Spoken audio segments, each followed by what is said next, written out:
ಜಯತೆ ಹರಿರಚಿಂತ್ಯಃ ಸರ್ವದೇವೈಕವಂದ್ಯಃ ಪರಮಗುರುರಭೀಷ್ಟಾವಾಪ್ತಿದಃ ಸಜ್ಜನಾನಾಂ ನಿಖಿಲಗುಣಗಣಾರ್ಣೋ ನಿತ್ಯನಿರ್ಮುಕ್ತದೋಷಃ ಸರಸಿಜನಯನೋऽಸೌ ಶ್ರೀಪತಿರ್ಮಾನದೋ ನಃ ಅಶೇಷವಾಗ್ಜಾಡ್ಯವಲಾಪಹಂತ್ರಿ ನವಂ ನವಂ ಸ್ಪಷ್ಟಸುವಕ್ಪ್ರದಾಯಿನಿ ಮಮೇಘ ಜಿಹ್ವಾಗ್ರಸುರಂಗನರ್ತಕೀ ಭವಪ್ರಸನ್ನಾ ವದನೆ ಚ ಮೇ ಶ್ರೀಃ ವ್ಯಾಪ್ತಿರ್ಯಸ್ಯ ನಿಜೇ ನಿಜೇನ ಮಹಸಾ ಪಕ್ಷೇ ಸಪಕ್ಷೇ ಸ್ಥಿತಿಃ ವ್ಯಾವೃತ್ತಿಶ್ಚ ವಿಪಕ್ಷತೋ ನ ವಿಷಯೇ ಸಕ್ತಿರ್ನ ವೈ ಬಾಧಿತೆ ನೈವಾಸ್ತಿ ಪ್ರತಿಪಕ್ಷಯುಕ್ತಿರತುಲಂ ಶುದ್ಧಂ ಪ್ರಮಾಣಂ ಸಮೇ ಭೂಯಾತ್ ತತ್ವಬೋಧಯಾಯ ಭಗವಾನ್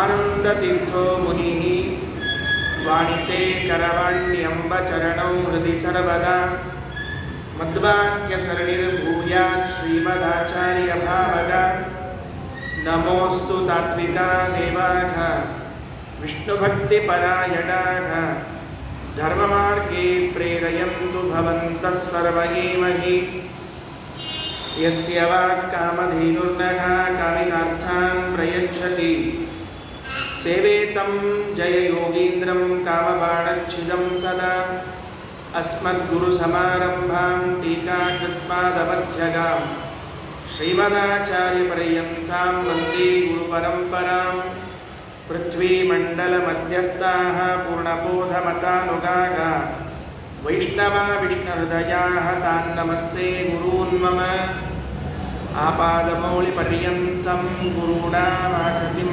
ಸ್ಮರೇತ ತೇನ ವಿಘ್ನಾಃ ಪ್ರಣಶ್ಯಂತಿ ಸಿದ್ಧ್ಯಂತಿ ಚ ಮನೋರಥಾಃ ವೈಕುಂಠರಾಮೋ ಯಂಬವ್ರೇ ಸ್ವಯಮೇವ ಸ್ವಪೂಜಕಂ ರಘುಪ್ರಿಯಾರ್ಯ ಯೋಗೀಂದ್ರಂ ನೌಮಿ ಸಜ್ಞಾನಸಿದ್ಧಯೇ ಶ್ರೀ ಗುರುಭ್ಯೋ ನಮಃ ಹರಿ ಓಂ. ಇಂದಿನಿಂದ ಒಂದು ಸಪ್ತಾಹ ಕಾಲ ಪ್ರಾತಸ್ಮರಣೀಯರಾಗಿರುವಂತಹ ಭಾಗವತಕ್ಕೆ ವ್ಯಾಖ್ಯಾನ ಬರೆದಿರುವ ಶ್ರೀಮನ್ ನ್ಯಾಯಸುಧೆಗೆ ವ್ಯಾಖ್ಯಾನ ಬರೆದಿರುವಂತಹ ಮಹಾನುಭಾವರು ಶ್ರೀ ಯಾದವಾರ್ಯರು. ಆ ಯಾದವಾರ್ಯರು ರಚನೆ ಮಾಡಿರುವಂತಹ ವ್ಯಾಸಗದ್ಯ ಎಂಬುವ ಗ್ರಂಥದ ಒಂದು ಅನುವಾದ ಸಪ್ತಾಹದ ಅವಧಿಯಲ್ಲಿ ಸಂಗ್ರಹ ಮಾಡಿ ಹೇಳುವ ಪ್ರಯತ್ನವನ್ನು ಮಾಡ್ತಾ ಇದ್ದೇನೆ. ಅದೇನು ಪ್ರಾರಂಭದಲ್ಲೇ ಸಂಗ್ರಹ ಅಂತ ಹೇಳ್ತಾ ಇದ್ದೀರಿ ಅಂದರೆ ಸರಿಯಾಗಿ 100 ವಾಕ್ಯಗಳಿವೆ ಇದರಲ್ಲಿ. 100 ವಾಕ್ಯಗಳನ್ನು 7 ದಿನದಲ್ಲಿ ಹೇಳಬೇಕು ಅಂದರೆ ದಿವಸಕ್ಕೆ 14 ವಾಕ್ಯ ಆದರೂ ಹೇಳಬೇಕು. ನಾನು 14 ವಾಕ್ಯ ಹೇಳಬೇಕು ಅಂದರೆ 1 ಗಂಟೆ 14 ವಾಕ್ಯ ಉಚ್ಚಾರಣೆ ಮಾಡಬೇಕಷ್ಟೇ ನಾನು. ಹಾಗಾಗಿ ಎಷ್ಟು ಹೆಚ್ಚು ಸಂಗ್ರಹ ಮಾಡಲಿಕ್ಕೆ ಸಾಧ್ಯ ಇದೆಯೋ ಅಷ್ಟು ಸಂಗ್ರಹವನ್ನು ಮಾಡಿ ಈ ಒಂದು ವಾರದಲ್ಲಿ ವ್ಯಾಸಗದ್ಯದ ಚಿಂತನೆಯನ್ನು ಮಾಡುವ ಪ್ರಯತ್ನ. ಮಹಾನುಭಾವರು ಇದೊಂದು ಯಾದವಾರ್ಯರದು ಒಂದು ಶಾಸ್ತ್ರದ ಪಾಠ ಪ್ರವಚನದ ಪರಂಪರೆ, ಬಹಳ ದೊಡ್ಡ ಪರಂಪರೆ ಬೆಳೆದು ಬಂತು. ನಮ್ಮಲ್ಲಿ ರಘುತ್ತಮ ಸ್ವಾಮಿಗಳಿಂದ ಈ ಪರಂಪರೆಯನ್ನು ಗುರುತಿಸುವಂತಹ ಸಂಪ್ರದಾಯ. ರಘುತ್ತಮ ಸ್ವಾಮಿಗಳು ಅವರ ಶಿಷ್ಯರಾಗಿ ವೇದೇಶ ತೀರ್ಥರು, ಅವರ ಶಿಷ್ಯರಾಗಿ ಯಾದವಾರ್ಯರು, ಅವರ ಶಿಷ್ಯರಾಗಿ ಶ್ರೀನಿವಾಸ ತೀರ್ಥರು, ಅವರ ಶಿಷ್ಯರು, ಹೀಗೆ ಪರಂಪರೆ ಬಂತು. ಇದು ಒಂದು ಪಾಠ ಪ್ರವಚನದ ಪರಂಪರೆ ಅಂತ ಕರೆದುಕೊಂಡು ಬಂದದ್ದು. ರಘುತ್ತಮ ಸ್ವಾಮಿಗಳನ್ನು ಸ್ತೋತ್ರ ಮಾಡುವಾಗಲೇ ಹಾಗೆ ಸ್ತೋತ್ರ ಮಾಡ್ತಿರ್ತಾರೆ. ಯತ್ ಶಿಷ್ಯ ಶಿಷ್ಯ ಶಿಷ್ಯಾದ್ಯಾಹ ಟಿಪ್ಪಣ್ಯಾಚಾರ ಸಂಹಿತಾಹ ಅಂತ ಎಲ್ಲರೂ ಟಿಪ್ಪಣಿಗಳನ್ನು ಬರೆದ ಮಹಾನುಭಾವರು. ಯಾದವಾರರು ಅಷ್ಟೇ, ಶ್ರೀನಿವಾಸ ತೀರ್ಥರು ಅಷ್ಟೇ, ವೇದೇಶ ತೀರ್ಥರು, ಇನ್ನು ಈ ಕಡೆಗೆ ವಿದ್ಯಾಧೀಶ ತೀರ್ಥರು ಅವರು ಕೂಡ ಹಾಗೆ ವ್ಯಾಖ್ಯಾನಕಾರರೇ. ರಘುತ್ತಮ ಸ್ವಾಮಿಗಳ ಶಿಷ್ಯರು ವೇದವ್ಯಾಸ ತೀರ್ಥರು, ವೇದವ್ಯಾಸ ತೀರ್ಥರ ಶಿಷ್ಯರು ವಿದ್ಯಾಧೀಶ ತೀರ್ಥರು. ಹೀಗಾಗಿ ಇವರೆಲ್ಲರೂ ಕೂಡ ಅದ್ಭುತ ವ್ಯಾಖ್ಯಾನಕಾರರು. ಇದೊಂದು ಪರಂಪರೆ. ಪ್ರಾಯ ಆ ಕಾಲವನ್ನು ಸುವರ್ಣ ಕಾಲ ಅಂತ ನಾವು ಹೇಳಬೇಕು ಅಂತ ಅನ್ನಿಸ್ತದೆ. ಎಲ್ಲರೂ ಒಟ್ಟಿಗೆ ಬಂದು ಹೋಗ್ಬಿಟ್ರು. ಯಾರ್ಯಾರು ಬರಬೇಕು ಅಂತಿದ್ರು ಸಂಕಲ್ಪ ಮಾಡಿಕೊಂಡಿದ್ರೆ ಎಲ್ಲರೂ ಒಟ್ಟಿಗೆ ಬಂದು ಹೋಗ್ಬಿಟ್ರು. ವಾದರಾಜ ಸ್ವಾಮಿಗಳು ಅವಾಗೆ, ವ್ಯಾಸರಾಜ ಸ್ವಾಮಿಗಳು ಅವಾಗೆ, ಎಲ್ಲರೂ ಮಹಾನುಭಾವರು ಅಷ್ಟರು ಒಮ್ಮೆ ಬಂದು ಒಮ್ಮೆ ತಮ್ಮ ಕಾರ್ಯವನ್ನು ಮಾಡಿ ಹೊರಟು ಬಿಟ್ಟಿದ್ದಾರೆ. ಅಂತಹ ಮಹಾನುಭಾವರ ಸಾಲಿನಲ್ಲಿ ಯಾದವಾರರು ಅತ್ಯಂತ ವಿರಕ್ತರು. ಗೃಹಸ್ಥರಾಗಿದ್ದರೂ ಕೂಡ ಯತಿಗಳಿಗೂ ಮಾನ್ಯರಾಗಿರುವಂಥವರು ಯಾದವಾರ್ಯರು. ಅವರ ರಚನೆ ವ್ಯಾಸಗದ್ಯ ಅಂತ ತಿಳಿದುಕೊಂಡು ಇದರಲ್ಲಿರುವ ವಾಕ್ಯಗಳೇನು ನಾವೇನು ಕೇಳದೇ ಇದ್ದ ವಾಕ್ಯಗಳು ಅಂತೇನಿಲ್ಲ. ಅಲ್ಲಿ ಇಲ್ಲಿ ಎಲ್ಲೋ ಕೇಳಿರುವಂಥ ವಾಕ್ಯಗಳೇ ಇರುವುದಾದರೂ ಕೂಡ ಅದರ ಆಯೋಜನೆಯನ್ನು ಮಾಡಿದ್ದು ಮಾತ್ರ ಬಹಳ ವಿಶೇಷ. ಸುಮಧ್ವ ವಿಜಯದಲ್ಲಿ ಬಂದಿರುವಂಥ ವಾಕ್ಯಗಳನ್ನು ತಂದಿದ್ದಾರೆ, 7ನೇ ಸರ್ಗದಲ್ಲಿ ಬಂದಿರುವಂಥದ್ದು. ಅದಾದ ಮೇಲೆ ಟೀಕಾಕೃತ್ಪಾದರ ವಾಕ್ಯಗಳನ್ನು ತಂದಿದ್ದಾರೆ. ಅದಾದ ಮೇಲೆ ಅನುವ್ಯಾಖ್ಯಾನದ ವಾಕ್ಯಗಳು, ಶ್ರೀಮನ್ಯಾಯಸುದೇ ವಾಕ್ಯಗಳು ಇತ್ಯಾದಿ ವಾಕ್ಯಗಳೆಲ್ಲ ಬರ್ತಕ್ಕಂಥದ್ದಾಗಿದೆ. ಇದನ್ನು ನೋಡಿದಾಗ ಇದು ಯಾದವಾರ್ಯರದ್ದು ಅಂತ ಯಾಕೆ ಹೆಸರು ಹೇಳಬೇಕು ಅಂತ ಪ್ರಶ್ನೆ ಬರ್ತದೆ. ಯಾಕೆಂದರೆ ಯಾರ್ದೋ ಅವ್ರ ವಾಕ್ಯ ಇಲ್ಲೇ ಇಲ್ಲ ಇದರಲ್ಲಿ. ಈ ಮೊದಲನೇ 2ನೇ ವಾಕ್ಯಗಳನ್ನು ನೀವು ನೋಡಿಬಿಟ್ರೆ ಟೀಕಾಕೃತ್ಪಾದರ ವಾಕ್ಯಗಳನ್ನೇ ಜೋಡಣೆ ಮಾಡಿರುವಂತಹದ್ದು. ಹೀಗಿರುವಾಗ ಮತ್ತೆ ಇದನ್ನು ಯಾದವಾರ್ಯರ ಕೃತಿ ಅವರು ಬರೆದಿರುವಂತಹದ್ದು ಅಂತ ಹೇಗೆ ಹೇಳೋದು? ಅದಕ್ಕೆ ನಮ್ಮಲ್ಲೊಂದು ಪದ್ಧತಿ ಇದೆ. ಏನು ಅಂದರೆ, ತಮ್ಮ ವಾಕ್ಯಗಳಿಗಿಂತಲೂ ತಮ್ಮ ಹಿರಿಯರ ವಾಕ್ಯಗಳ ಜೊತೆಗೆ ಸೇರಿಸಿಕೊಂಡು ಹೋಗಬೇಕು ಅಂತ ಅವರಿಗೊಂದು ಇಚ್ಛೆ. ಹೆಚ್ಚು ತಮ್ಮ ವಾಕ್ಯಗಳನ್ನು ಹೇಳೋದಲ್ಲ. ಅವರು ಟಿಪ್ಪಣಿಗಳಲ್ಲೂ ಅಷ್ಟೇ, ವ್ಯಾಖ್ಯಾನಗಳಲ್ಲೂ ಅಷ್ಟೇ ವಿಸ್ತಾರ ಮಾಡಿರ್ತಾರೆ. ಆದರೆ ಮೂಲತಃ ಟೀಕಾಕೃತ್ಪಾದರ ವಾಕ್ಯಗಳನ್ನು ಹಿಡ್ಕೊಂಡು ಅದಕ್ಕೇನೆ ಯೋಚನೆ ಮಾಡ್ಕೊತ ಹೋಗೋದು. ಅದು ಹೇಗಿದೆ ಅಂದರೆ, ಈ ಮೊದಲನೇ ವಾಕ್ಯ ನೋಡ್ರಿ, ಅದು ತತ್ವಪ್ರಕಾಶಿಕಾಕ್ಕೆ ಮಂಗಳಾಚರಣವನ್ನು ಬರೆದಿದ್ದಾರೆ ಟೀಕಾಕೃತ್ಪಾದರು. ಆ ತತ್ವಪ್ರಕಾಶಿಕಾಕ್ಕೆ ಏನು ಮಂಗಳಾಚರಣವನ್ನು ಬರೆದಿದ್ದಾರಲ್ಲ, ಆ ಮಂಗಳಾಚರಣದ ವಾಕ್ಯದ ಮೊದಲನೇ ಸಾಲನ್ನೇ ಯಾದವಾರರು ವ್ಯಾಸಗದ್ಯದಲ್ಲಿ ಮೊದಲಿಗೆ ತೆಗೆದುಕೊಳ್ಳುತ್ತಾರೆ. ಶುದ್ಧಾನಂದೋರು ಸಂವಿದ್ಯುತಿ ಬಲ ಬಹುಲೋದಾರ್ಯ ವೀರ್ಯಾದಿ ದೇಹಂ. ಇದು ಟೀಕಾಕೃತ್ಪಾದರ ವಾಕ್ಯ. ಯಾದವಾರ್ಯರು ಶುದ್ಧಾನಂದೋರು ಸಂವಿದ್ಯುತಿ ಬಲ ಬಹುಲೋದಾರ್ಯ ವೀರ್ಯ ಸೌಂದರ್ಯ ಪ್ರಾಗಲ್ಭ ಸ್ವಾತಂತ್ರ್ಯಾದ್ಯನಂತ ಪೂರ್ಣ ಗುಣಾತ್ಮಕ ವಿಗ್ರಹಾಯ ನಮಃ. ಈ ವಿಶೇಷ ಏನಿದರಲ್ಲಿ ಅಂದರೆ, ಪ್ರತಿ ಒಂದು ವಾಕ್ಯಕ್ಕೂ ನಮಃ ಅಂತ ಹೇಳಿದ್ದಾರೆ. 101 ಬಾರಿ ನಮಃ ಅಂತ ಹೇಳಿಕೊಂಡು ಬಂದದ್ದು. ಅಂದರೆ ಆಚಾರ ಪ್ರಾರಂಭ ಮಾಡೋ ಕಾಲಕ್ಕೆ 100 ವಾಕ್ಯ ಅಂದ್ರಿ, ಮತ್ತು 100 ವಾಕ್ಯದೊಳಗೆ 100 ಸರ್ತಿ ನಮಃ ಅಂದಿರ್ಬೇಕು. 101 ಯಾಕೆ ಬಂತು ಅಂದರೆ, ಕೊನೆಯ ವಾಕ್ಯದಲ್ಲಿ 2 ಸರ್ತಿ ನಮಃ ಹೇಳಿದ್ದಾರೆ. ವೇದವ್ಯಾಸಾಯ ನಮೋ ನಮಃ ಅಂತ 2 ಸರ್ತಿ ಹೇಳಿದ್ದಾರೆ. ಹಾಗಾಗಿ 101 ಬಾರಿ ನಮಸ್ಕಾರ ಸಹಿತವಾದ ವಾಕ್ಯಗಳನ್ನು ರಚನೆ ಮಾಡಿತ್ತು. ಟೀಕಾಕೃತ್ಪಾದರು ತತ್ವಪ್ರಕಾಶಿಕ ಬರೆಯುವಾಗ ಒಂದು ಮಾತನ್ನು ಹೇಳುತ್ತಾರೆ. ಇದರಲ್ಲಿ ನನ್ನ ವಾಕ್ಯಗಳನ್ನು ಸ್ವೀಕಾರ ಮಾಡುವಾಗ ಕೆಲವರಿಗೆ ಮಾಡಬೇಕೋ ಬೇಡವೋ, ಆಚಾರ ವಾಕ್ಯಗಳೇ ಇದ್ದಾಗ ಟೀಕಾಕೃತ್ಪಾದರ ವಾಕ್ಯಗಳು ಯಾಕೆ ಅಂತ. ಅದಕ್ಕೆ ಅವರೊಂದು ದೃಷ್ಟಾಂತ ಕೊಡ್ತಾರೆ. ಗಂಗಾ ಸಂಗೇನ ನೈರ್ಮಲ್ಯಂ ಪ್ರತ್ಯಾದ್ರಿರ್ಲಭ್ಯತೆ ಯಥಾ ವಾಚೋ ವಿಶುದ್ಧ ಸಿದ್ಧರ್ಥಂ ಸಂಗಮ್ಯಂತೆ ಗುರೋರ್ಗಿರಾಹ. ಮಳೆ ನೀರೋಣಿಯಲ್ಲಿ ಪರೆಯಲು ಬಳಸರೋರೊಳಗಿದ್ದ ರಾಜನ, ಅವು ನಮ್ಮ ಮಣಿಬಂದಿ ಭಾಳ ಇರ್ತೀವಿ ನೋಡ್ರಿ ನಾವೆಲ್ಲ. ನಾವು ಎಷ್ಟು ಮಡಿ ಅಂದರೆ, ಮಳೆ ನೀರು ನಮಗೆ ಸಾಕ್ಷಾತ್ ತಾಕ್ತು ಅಂದ್ರೆ ಮೇಲಿಗೆ ಆಗ್ತದೆ. ಆದರೆ ಅದು ನೀರು ತೆಳಗೆ ಬಿದ್ದು ನದಿಗೆ ಹೋಗಿತ್ತು ಅಂದ್ರೆ ಸ್ನಾನ ಮಾಡ್ಕೊಂಡು ಮಡಿಯಾಗಿ ಬರ್ತಿರ್ತೀವಿ ನಾವು. ಹೀಗಾಗಿ ನದಿಯಲ್ಲಿ ಸೇರಿದಾಗ ಅದಕ್ಕೆ ಮಹತ್ವ ಸಿಕ್ಕಂತೆ ನಮ್ಮ ವಾಕ್ಯಗಳೆಲ್ಲ ಆಚಾರ್ಯ ವಾಕ್ಯದ ಜೊತೆಗೆ ಸೇರಿದಾಗ ಬಹಳ ಮಹತ್ವ ಸಿಗ್ತದೆ ಅಂತ ಅವ್ರೊಂದು ಸಂಕಲ್ಪ ಟೀಕಾಕೃತ್ಪಾದರು. ಅದೇ ಸಂಕಲ್ಪವನ್ನು ಇಟ್ಟುಕೊಂಡೇ ಮುಂದೆ ಯಾದವಾರ್ಯರು, ಶ್ರೀನಿವಾಸ ತೀರ್ಥರು ಎಲ್ಲರೂ ಕೂಡ ಹಾಗೆ ಆಚಾರ್ಯರ ವಾಕ್ಯಗಳನ್ನು, ಟೀಕಾಕೃತ್ಪಾದರ ವಾಕ್ಯಗಳನ್ನು ಇಟ್ಟುಕೊಳ್ಳೋದು, ಗ್ರಂಥಗಳ ಯೋಜನಾ ರಚನೆಯನ್ನು ಮಾಡುವಂಥದ್ದು. ಅದಕ್ಕೆ ಈ ಗ್ರಂಥದಲ್ಲಿ ಹಾಗೆ ವ್ಯವಸ್ಥೆ ಮಾಡಿದ್ದಾರೆ. ವ್ಯಾಸಗದ್ಯ ಅಂತ ಹೆಸರು ಕೊಟ್ಟದ್ದು ವಿಶೇಷವಾಗಿ ವೇದವ್ಯಾಸದೇವರ ಸ್ತೋತ್ರಕ್ಕಾಗಿ. ಇನ್ಯಾವ ರೂಪದ ಚಿಂತನೆ ಇಲ್ಲ. ವೇದವ್ಯಾಸದೇವರ ಬಗ್ಗೆ ಬಹಳ ವಿಶೇಷವಾಗಿ ಚಿಂತನೆಯನ್ನು ಮಾಡ್ತಾರೆ. ಯಾಕೆ ಹಾಗೆ ವೇದವ್ಯಾಸದೇವರ ಬಗ್ಗೆ ಚಿಂತನೆ ಮಾಡಬೇಕಾಯಿತು? ಏನಾಗಿದೆ ಅಂದರೆ, ಅವತ್ತಿನಿಂದ ಇವತ್ತಿನವರೆಗೂ ಶ್ರೀಮದಾಚಾರ್ಯರು ನೂರಾರು ಬಾರಿ ಹೇಳಿದ್ದಾರೆ, ಅನೇಕ ಬಾರಿ ತಿಳಿಸಿಕೊಟ್ಟಿದ್ದಾರೆ, ವ್ಯಾಸರು ಭಗವಂತನ ಅವತಾರ, ವ್ಯಾಸರು ಭಗವಂತನ ಅವತಾರ ಅಂತ. ಇವತ್ತಿಗೂ ಇನ್ನೂ ಎಷ್ಟೋ ಜನ ವ್ಯಾಸರು ಅಂದರೆ ಋಷಿಗಳು ಅಂತ ಇಟ್ಟುಕೊಂಡದ್ದು. ವ್ಯಾಸ ಮಹರ್ಷಿ. ನೀವು ಉತ್ತರ ಭಾರತಕ್ಕೆಲ್ಲ ಹೋದರೆ ವೇದವ್ಯಾಸ ದೇವರನ್ನ ದೇವರು ಅಂತ ಚಿಂತನೆ ಮಾಡಂಗೇ ಇಲ್ಲ. ಅವರೆಲ್ಲ ವ್ಯಾಸ ಮಹರ್ಷಿ ಅಂತ ವ್ಯಾಸರನ್ನ ಋಷಿಗಳು ಅಂತ ಚಿಂತನೆ ಮಾಡ್ತಾ ಇದ್ದಾರೆ. ಹಾಗಾದರೆ ವೇದವ್ಯಾಸ ದೇವರು ಅದು ಭಗವಂತನ ಅವತಾರ, ಅದು ಋಷಿ ಅವತಾರ ಅಲ್ಲ ಅಂತ ತಿಳಿಯಬೇಕಾದ್ರೆ, ಭಗವಂತನಿಗೆ ಏನೇನು ವಿಶೇಷಣಗಳಿವೆಯೋ ಅದೆಲ್ಲವನ್ನು ತೆಗೆದುಕೊಂಡು ವ್ಯಾಸರ ಚಿಂತನೆಯನ್ನು ಮಾಡಿದಾಗ ಮಾತ್ರ ನಮ್ಮಂಥವರಿಗೆ ಅವರಿವರ ಮಾತುಗಳಿಂದ ಬುದ್ಧಿ ಹೊಯ್ದಾಡಬಾರದು ಅನ್ನೋದಕ್ಕಾಗಿ ಆ ವ್ಯವಸ್ಥೆಯನ್ನು ಮಾಡಿಕೊಟ್ಟಿದ್ದಾರೆ. ಇದರ ವಿಷಯದಲ್ಲಿ ಪ್ರವೇಶ ಮಾಡಿದಾಗಲೇ ಇದರ ಆಳ ಅಂತ್ಯ ಏನು ಅಂತೆಲ್ಲ ಗೊತ್ತಾಗೋದು. ಬಹಳ ಗಂಭೀರವಾಗಿದೆ. ಎಷ್ಟು ಸಾಧ್ಯವಿದೆಯೋ ಅಷ್ಟು ತಿಳಿಸುವ ಪ್ರಯತ್ನವನ್ನು ಮಾಡುತ್ತೇನೆ. ಮೊದಲನೇ ವಾಕ್ಯ ಭಗವಂತನ ಗುಣಗಳ ಬಗ್ಗೆ ತಿಳಿಸಲಿಕ್ಕೆ ಹೊರಟಿದೆ. ಶುದ್ಧಾನಂದೋರು ಸಂವಿದ್ಯುತಿ ಬಲ ಬಹುಲೌದಾರ್ಯ ವೀರ್ಯ ಸೌಂದರ್ಯ ಪ್ರಾಗಲ್ಭ ಸ್ವಾತಂತ್ರ್ಯಾದ್ಯನಂತ ಪೂರ್ಣ ಗುಣಾತ್ಮಕ ವಿಗ್ರಹಾಯ ನಮಃ. ದೇವರು ಅನಂತ ಗುಣವುಳ್ಳವನು ಅನ್ನುವಂತಹ ಮಾತನ್ನ ಪ್ರತಿ ಬಾರಿ ನಾವು ಕೇಳ್ತಿರ್ತೇವೆ. ವೇದವ್ಯಾಸ ದೇವರು ಬ್ರಹ್ಮಸೂತ್ರಗಳನ್ನು ರಚನೆ ಮಾಡಿದ್ದಿರುವಾಗ ಉದ್ದೇಶ ಏನಿತ್ತವರದ್ದು? ಆಚಾರ್ಯರು ಆ ಉದ್ದೇಶವನ್ನು ಸ್ಪಷ್ಟಪಡಿಸ್ತಾರೆ. ನಮ್ಮ ಆಚಾರ್ಯರು ಮಾತ್ರ ಹೀಗೆಲ್ಲ ವಿಶೇಷಗಳನ್ನು ಹೇಳಲಿಕ್ಕೆ ಸಮರ್ಥರು. ನನ್ನ ನಂಬಿಕೆ ಏನು ಅಂದರೆ, ಶ್ರೀಮದಾಚಾರ್ಯರು ಒಬ್ಬರೇ ಸಮರ್ಥರು ಏನು ಅಂದರೆ ಶಾಸ್ತ್ರದ ಆಳವನ್ನು ಅಥವಾ ಅದರ ಮರ್ಮವನ್ನು ತಿಳಿಸಿಕೊಡುವಂಥವರು.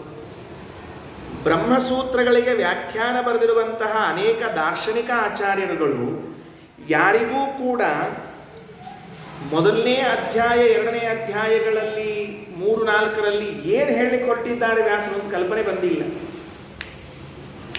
ಆಚಾರ್ಯರಿಗಿಂತಲೂ ಪೂರ್ವವರ್ತಿಗಳಾಗಿರುವಂಥವರು ಬ್ರಹ್ಮಸೂತ್ರಕ್ಕೆ ವ್ಯಾಖ್ಯಾನವನ್ನು ಬರೆದಿದ್ದಾರೆ. ಬರೆದರೂ ಅವರಿಗೆ ಹಿಡಿತಕ್ಕೆ ಸಿಕ್ಕಿಲ್ಲ. ಸೂತ್ರಗಳ ಅಭಿಪ್ರಾಯ ಏನು ಅಂತ ಗೊತ್ತಾಗಿಲ್ಲ. ಆಚಾರ್ಯರಂತಾರೆ, ಏನು ತಲೆ ಕೆಡಿಸ್ಕೋಬೇಡ್ರಿ, ತುಂಬ ಸರಳವಾಗಿ ಹೇಳ್ತೇನೆ ಅಂದರು. ಏನು? ಮೊದಲನೇ ಅಧ್ಯಾಯ ಸರ್ವಶಬ್ದ ಸಮನ್ವಯವನ್ನು ಮಾಡಿಬಿಡ್ತದೆ. ಆ ಎರಡನೇ ಅಧ್ಯಾಯ ಯಾವ ದೋಷಗಳು ಇಲ್ಲ ಅವರಲ್ಲಿ, ಅಂದರೆ ಅದು ಸಮಯಪಾದ, ಯುಕ್ತಿಪಾದ ಇವೆಲ್ಲ ಹೇಳ್ಕೊಂಡು ಬಂದಿದ್ದಾರೆ. ಆಮೇಲೆ 3ನೇ ಅಧ್ಯಾಯ ಅದು ವೈರಾಗ್ಯ, ಭಕ್ತಿ, ಸಾಧನ, ಜ್ಞಾನ ಅಂತ ಹಿಂಗೆ 4 ಪಾದಗಳನ್ನು ಹೇಳಿದರು. ಕೊನೆಯ ಅಧ್ಯಾಯ ಕರ್ಮಕ್ಷಯ, ಉತ್ಕ್ರಾಂತಿ, ಮಾರ್ಗ, ಭೋಗ ಅಂತ ಹೇಳಿಬಿಟ್ರು. ಇದರಲ್ಲಿ ಉಳಿದದ್ದನ್ನು ಯಥಾಕಥಂಚಿತ್ ತಿಳ್ಕೊಳ್ಬಹುದ್ರಿ. 3ನೇ ಅಧ್ಯಾಯ, 4ನೇ ಅಧ್ಯಾಯಗಳೇನು ಬ್ರಹ್ಮಸೂತ್ರಗಳಲ್ಲಿ ಹೇಳಲಾಗಿದೆ ಅದೇನಷ್ಟು ಕನ್ಫ್ಯೂಸಿಂಗ್ ಇರೋಂಗಿಲ್ಲ. ಯಾಕೆಂದರೆ ವೈರಾಗ್ಯ, ಭಕ್ತಿ, ಸಾಧನ, ಜ್ಞಾನ ಅರ್ಥ ಆಗ್ತದೆ. ಕೊನೆಯದು ಇನ್ನೂ ಸರಳ. ನಮ್ಮದೆಲ್ಲ ಕರ್ಮಕ್ಷಯ ಆಗಬೇಕು, ಉತ್ಕ್ರಾಂತಿ ದೇಹದಿಂದ, ಮಾರ್ಗ ಹೋಗೋ ದಾರಿ ಯಾವುದು, ಕೊನೆಗೆ ಭೋಗ, ಎಲ್ಲಿ ಹೋಗಿ ಮೋಕ್ಷವಂತಿಯಪ್ಪ ಅಂತ. 1ನೇ ಅಧ್ಯಾಯ ಇದೆ ನೋಡ್ರಿ, ಇದೊಂದು ಸ್ವಲ್ಪ ಸಮಸ್ಯೆ ಇದೆ. ಏನಿದೆ ಅಂದರೆ ಅವುಗಳಲ್ಲಿ 4 ಪಾದಗಳನ್ನು ಮಾಡಿಕೊಂಡು ಅನ್ಯತ್ರ ಪ್ರಸಿದ್ಧವಾದ ನಾಮಾತ್ಮಕ ಶಬ್ದಗಳು, ಉಭಯತ್ರ ಪ್ರಸಿದ್ಧವಾದ ನಾಮಾತ್ಮಕ ಲಿಂಗಾತ್ಮಕ, ಎರಡನೇದು ಲಿಂಗಾತ್ಮಕ ಶಬ್ದಗಳು, 3ನೇದು ಉಭಯತ್ರ ಪ್ರಸಿದ್ಧವಾದ ನಾಮಲಿಂಗಾತ್ಮಕ ಶಬ್ದಗಳು, 4ನೇದು ಅನ್ಯತ್ರೈವ ಪ್ರಸಿದ್ಧವಾದ ನಾಮಾತ್ಮಕ ಶಬ್ದಗಳನ್ನು ಹೇಳಿಬಿಟ್ಟಿದ್ದಾರೆ. ಎಲ್ಲ ಶಬ್ದಗಳನ್ನು ಸಮನ್ವಯ ಮಾಡಿದ ರೀತಿ ಇಟ್ಟುಕೊಳ್ರಿ ದೇವರಲ್ಲಿ. ಏನು ಲಾಭ ಪ್ರಶ್ನೆ ಮುಂದಿಂದು. ಪ್ರಕೃತಿ, ದುಃಖಿ, ಬದ್ಧ, ಅವರ, ಸ್ತ್ರೀ ಎಲ್ಲ ಶಬ್ದಗಳನ್ನು ಸಮನ್ವಯ ಮಾಡಿಬಿಡ್ತಾರೆ. ಏತೇನ ಸರ್ವೇ ವ್ಯಾಖ್ಯಾತಾಹ ಅಂತ. ಯಾರಿಗೂ ಏನೂ ತಿಳಿದಿಲ್ಲ ಅಂತಂದರೆ ಮೊದಲನೇ ಅಧ್ಯಾಯದಲ್ಲಿ ವೇದವ್ಯಾಸ ದೇವರು ಯಾಕೆ ಸರ್ವ ಶಬ್ದಗಳ ಸಮನ್ವಯವನ್ನು ಮಾಡಲಿಕ್ಕೆ ಹೊರಟಿದ್ದಾರೆ ಗೊತ್ತಾಗಿಲ್ಲ. ಅದಕ್ಕೆ ಆಚಾರ್ಯರು ಸೂಕ್ಷ್ಮವಾಗಿ, ಸೂಚ್ಯವಾಗಿ ಮಂಗಳಾಚರಣದಲ್ಲಿ ನಾರಾಯಣಂ ಗುಣೈ ಸರ್ವೈ ಉದೀರ್ಣವನ್ನು ಬಿಟ್ಟರು. ಅಲ್ಲಿ ಗುಣೈ ಸರ್ವೈ ಉದೀರ್ಣಂ ಎಂಬುದು ಯಾವ ಅಧ್ಯಾಯದ ಅರ್ಥ ಅಂದರೆ ಟೀಕಾಕೃತ್ಪಾದರು ಅಂತಾರೆ ಮೊದಲನೇ ಅಧ್ಯಾಯದ ಅರ್ಥ. ಸಂಬಂಧವೇ ಇಲ್ಲ. ಮೊದಲನೇ ಅಧ್ಯಾಯದಲ್ಲಿ ಎಲ್ಲ ನಾಮಗಳನ್ನು ಸಮನ್ವಯ ಮಾಡಿದ್ದೇವೆ ಅಂತ ಹೇಳಿ ಈಗ ನೀವು ಹೇಳ್ತಿರೋದೇನೋ ಗುಣಪೂರ್ಣ ಅಂತ ಹೇಳಿ ಹೊರಟಿದ್ದೀರಿ. ಹೆಂಗೆ ಸಂಬಂಧ ಅಂದರೆ ಅದಕ್ಕೆ ಹೇಳಿದರು, ನಮ್ಮ ದೇವರು ಅನಂತ ಗುಣಪೂರ್ಣನಾಗಿದ್ದಾನೆ ಅಂತ ವೇದಗಳು, ಪುರಾಣಗಳು ಮೇಲಿಂದ ಮೇಲೆ ಹೇಳ್ಕೊಂಡು ಬಂದಿವೆ. ಇವನು ಅನಂತ ಗುಣಪೂರ್ಣ ಆಗಬೇಕಾಗಿದ್ದರೆ ಏನಾಗಬೇಕು ಅಂತ ಕೇಳಿದರೆ ಎಲ್ಲ ಶಬ್ದಗಳು ಭಗವಂತನನ್ನು ತಿಳಿಸುತ್ತವೆ ಅಂತ ಆಗಬೇಕು. ಎಲ್ಲ ಶಬ್ದಗಳು ಭಗವಂತನನ್ನು ತಿಳಿಸುತ್ತವೆ ಅಂತಾದಾಗ ಸರ್ವಶಬ್ದ ವಾಚ್ಯ ಅಂತ ಪರಮಾತ್ಮನಾದಾಗ ಅನಂತ ಗುಣಪೂರ್ಣತ್ವ ಬರ್ತದೆ. ಅದಕ್ಕೇನು ಸಂಬಂಧ ಅಂದರೆ ಒಂದೊಂದು ಶಬ್ದಗಳು ಒಂದೊಂದು ಗುಣಗಳನ್ನು ಹೇಳಿಯೇ ಹೇಳುತ್ತವೆ. ಹೇಳದೇ ಇದ್ದ ಶಬ್ದಗಳೇ ಇಲ್ಲ ನಮ್ಮಲ್ಲಿ. ಯಾವುದೇ ಒಂದು ಶಬ್ದ ತೆಗೆದುಕೊಂಡ್ರು, ಮಾತಾ, ಪಿತಾ, ಗುರು, ಬಂಧು, ಅತಿಥಿ, ಯಾವ ಶಬ್ದವನ್ನು ತೆಗೆದುಕೊಂಡ್ರೂ ಎಲ್ಲ ಶಬ್ದಗಳು ಒಂದೊಂದು ಗುಣಗಳನ್ನು ಹೇಳ್ತದೆ. ಅಂದಮೇಲೆ ಭಗವಂತ ಅನಂತ ಶಬ್ದವಾಚ್ಯನಾಗಿದ್ದಾನೆ ಅಂತ ಅಂದರೆ ಅನಂತ ಗುಣಪೂರ್ಣನಾಗಿದ್ದಾನೆ ಅಂತ ಸಿದ್ಧವಾಗುತ್ತದೆ. ಹಾಗಾದರೆ ಆ ಅನಂತ ಗುಣಪೂರ್ಣತ್ವವನ್ನು ಭಗವಂತನಲ್ಲಿ ಸಿದ್ಧ ಮಾಡಬೇಕು ಅಂತಾದರೆ ಮೊದಲು ಎಲ್ಲ ಶಬ್ದಗಳನ್ನು ಸಮನ್ವಯ ಮಾಡಬೇಕು. ಅದು ಹೊರಟದ್ದು ಮೊದಲನೇ ಅಧ್ಯಾಯ. ಶ್ರೀಮದಾಚಾರ್ಯರು ಬರೇ ಶಬ್ದ ಸಮನ್ವಯ ಮಾಡುವುದು ಈ ಅಧ್ಯಾಯದ ಉದ್ದೇಶ ಇದ್ದಿದ್ದಿಲ್ಲ. ಗುಣಪೂರ್ಣತ್ವ ಸಿದ್ಧ ಮಾಡುವುದು ಉದ್ದೇಶ ಇದೆ ಅಂತ ಹೇಳಿಬಿಟ್ರು.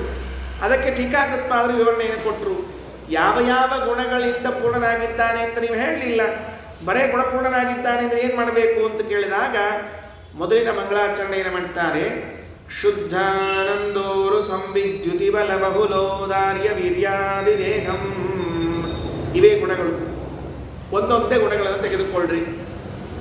ಸಾಮಾನ್ಯವಾಗಿ ನಮಗೆ ಜ್ಞಾನ, ಆನಂದ ಈ ಗುಣಗಳೆಲ್ಲ ಪ್ರಚಾರಕ್ಕಿವೆ. ಅದು ಬಿಟ್ಟರೆ ಮುಂದಿನ ಗುಣಗಳು ಗೊತ್ತಿಲ್ಲ. ಅದಕ್ಕೆ ಅದನ್ನು ತಿಳಿಸ್ತಾ ಇದ್ದ. ಯಾದವಾರರು ವ್ಯಾಖ್ಯಾನ ಮಾಡುವಾಗ ಆ ವ್ಯಾಸಗದಲ್ಲಿ ಪ್ರಾರಂಭ ಮಾಡ್ತಿರುವಾಗ ಶುದ್ಧ ಆನಂದ, ಉರು ಸಂವಿತ್, ದ್ಯುತಿ, ಬಲ, ಬಹುಲ ಔದಾರ್ಯ, ವೀರ್ಯ, ಸೌಂದರ್ಯ, ಪ್ರಾಗಲ್ಭ್ಯ, ಸ್ವಾತಂತ್ರ್ಯ ಇವೇ ಮೊದಲಾದ ಅನಂತ ಗುಣಗಳು ಪೂರ್ಣವಾಗಿವೆ.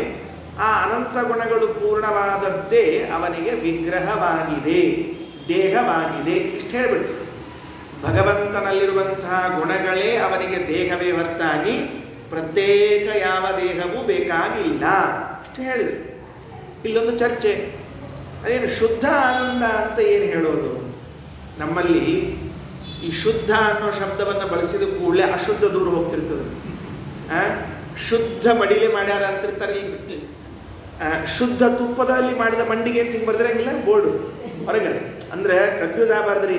ಎಣ್ಣೆಯೊಳಗೆ ಮಾಡಿ ಮಂಡಿಗೆ ಗಿಂಡಿಗೆ ಅಂತ ತಿಳ್ಕೊಂಡು ಹೇಳಿ ಶುದ್ಧ ತುಪ್ಪದಲ್ಲಿ ಮಾಡಿದ ಮಂಡಿಗೆ ಅಂದರೆ ಮಡಿಲಿ ತೊಗೊಂಡು ಹೋಗ್ರಿ ಆಚಾರ ಅಂತ ಹಿಂಗೆ ಹೇಳಿದಂಗೆ ಅದಕ್ಕೆ ಅರ್ಥ ಇರಲಿ. ಯಾವ ಆಚಾರ ತೊಗೊಂಡು ಏನಂತ ಕೇಳಿಕೋಬೇಡ್ರಿ. ಅಂತೂ ಶುದ್ಧ, ಈ ಶುದ್ಧ ಮಡಿ, ಆಮೇಲೆ ಶುದ್ಧ ಹಸ್ತ, ಹೀಗೆಲ್ಲ ಶುದ್ಧ ಶಬ್ದಗಳು ಬಹಳ ಆಗ್ತವೆ. ಆ ಶುದ್ಧ ಎನ್ನುವುದನ್ನು ಸೇರಿಸಿದ್ವಿ ಅಂದರೆ ಉಳಿದದ್ದೇನು ಅಂತ ಗೊತ್ತಾಗಬೇಕಲ್ಲ. ಅದಕ್ಕೆ ಈ ಶುದ್ಧ ಶಬ್ದಕ್ಕೆ ಭಾವಬೋಧದಲ್ಲಿ, ತತ್ವಪ್ರಕಾಶಿಕ ಭಾವಬೋಧದಲ್ಲಿ ರಘುತ್ತಮ ಸ್ವಾಮಿಗಳವರ ಅರ್ಥ ಬರೆದದ್ದು ಒಂದು ಕ್ರಮದಲ್ಲಿ, ಚಂದ್ರಿಕಾದಲ್ಲಿ ವ್ಯಾಸರಾಜರು ಒಂದು ರೀತಿಯಿಂದ ಅರ್ಥ ಬರೆದಿದ್ದಾರೆ. ಎರಡೂ ಅರ್ಥವನ್ನು ನೋಡಬೇಕು. ಏನು? ರಘುತ್ತಮ ಸ್ವಾಮಿಗಳವರಂತಾರೆ ಶುದ್ಧವಾದ ಆನಂದ ದೇವರಿಗೆ ಇದೆ. ಮೊದಲನೇ ವಾಕ್ಯ ಇಷ್ಟೆಲ್ಲ ಗುಣವುಳ್ಳವನು ಪರಮಾತ್ಮ ಅಂತ ಅರ್ಥ. ಶುದ್ಧವಾದ ಆನಂದ ದೇವರಿಗೆ ಇದೆ ಅಂದರೆ ಏನರ್ಥ? ಅಂದರೆ ಅಶುದ್ಧ ಆನಂದ ಇಲ್ಲ ಅಂತ ಹೇಳಿಕೊಳ್ತೀರೋ ಹೆಂಗ? ಅದಕ್ಕೆ ಶುದ್ಧತ್ವಂ ನಾಮ ದುಃಖ ಅಸಂಭಿನ್ನತ್ವಂ ಅಂತ ವ್ಯಾಖ್ಯಾನ ಮಾಡ್ತಾರೆ ರಘುತ್ತಮ ಸ್ವಾಮಿಗಳು. ದುಃಖ ಅಸಂಭಿನ್ನತ್ವಂ ಅಂದರೆ ದುಃಖ ಮಿಶ್ರಿತವಲ್ಲದ ಸುಖವು ಯಾರಿಗೆ ಇದೆಯೋ ಆ ಭಗವಂತನನ್ನು ಶುದ್ಧ ಆನಂದ ಉಳ್ಳವನು ಅಂತ ಕರಿಬೇಕು. ಇದು ಯಾಕೆ ಹೇಳಬೇಕಾಗಿದೆ?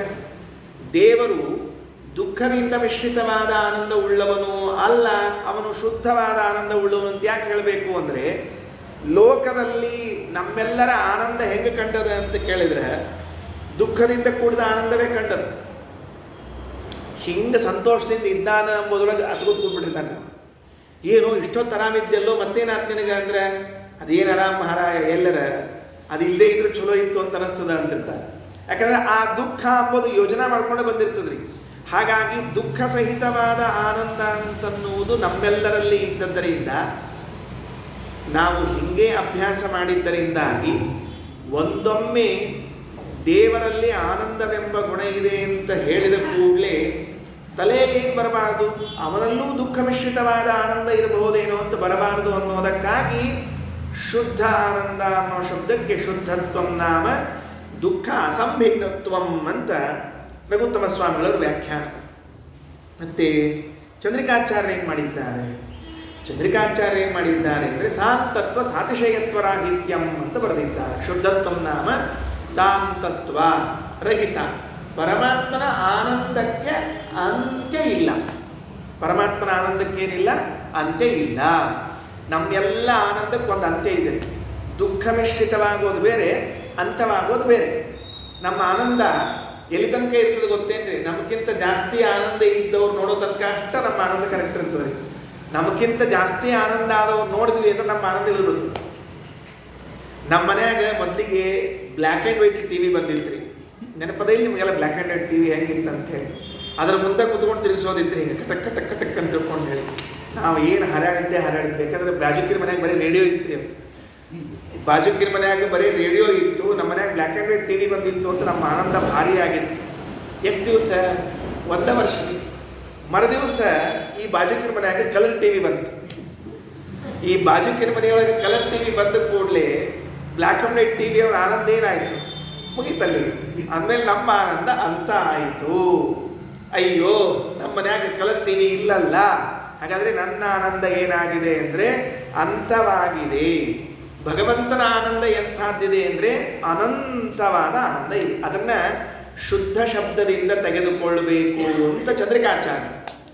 ಶಾಂತತ್ವ ಸಾತಿಶಯತ್ವ ರಾಹಿತ್ಯ, ಅಂತ ಸಹಿತವಾಗಿಲ್ಲ ಭಗವಂತನ ಆನಂದ ಅಂದರೆ ಅನಂತವಾಗಿದೆ.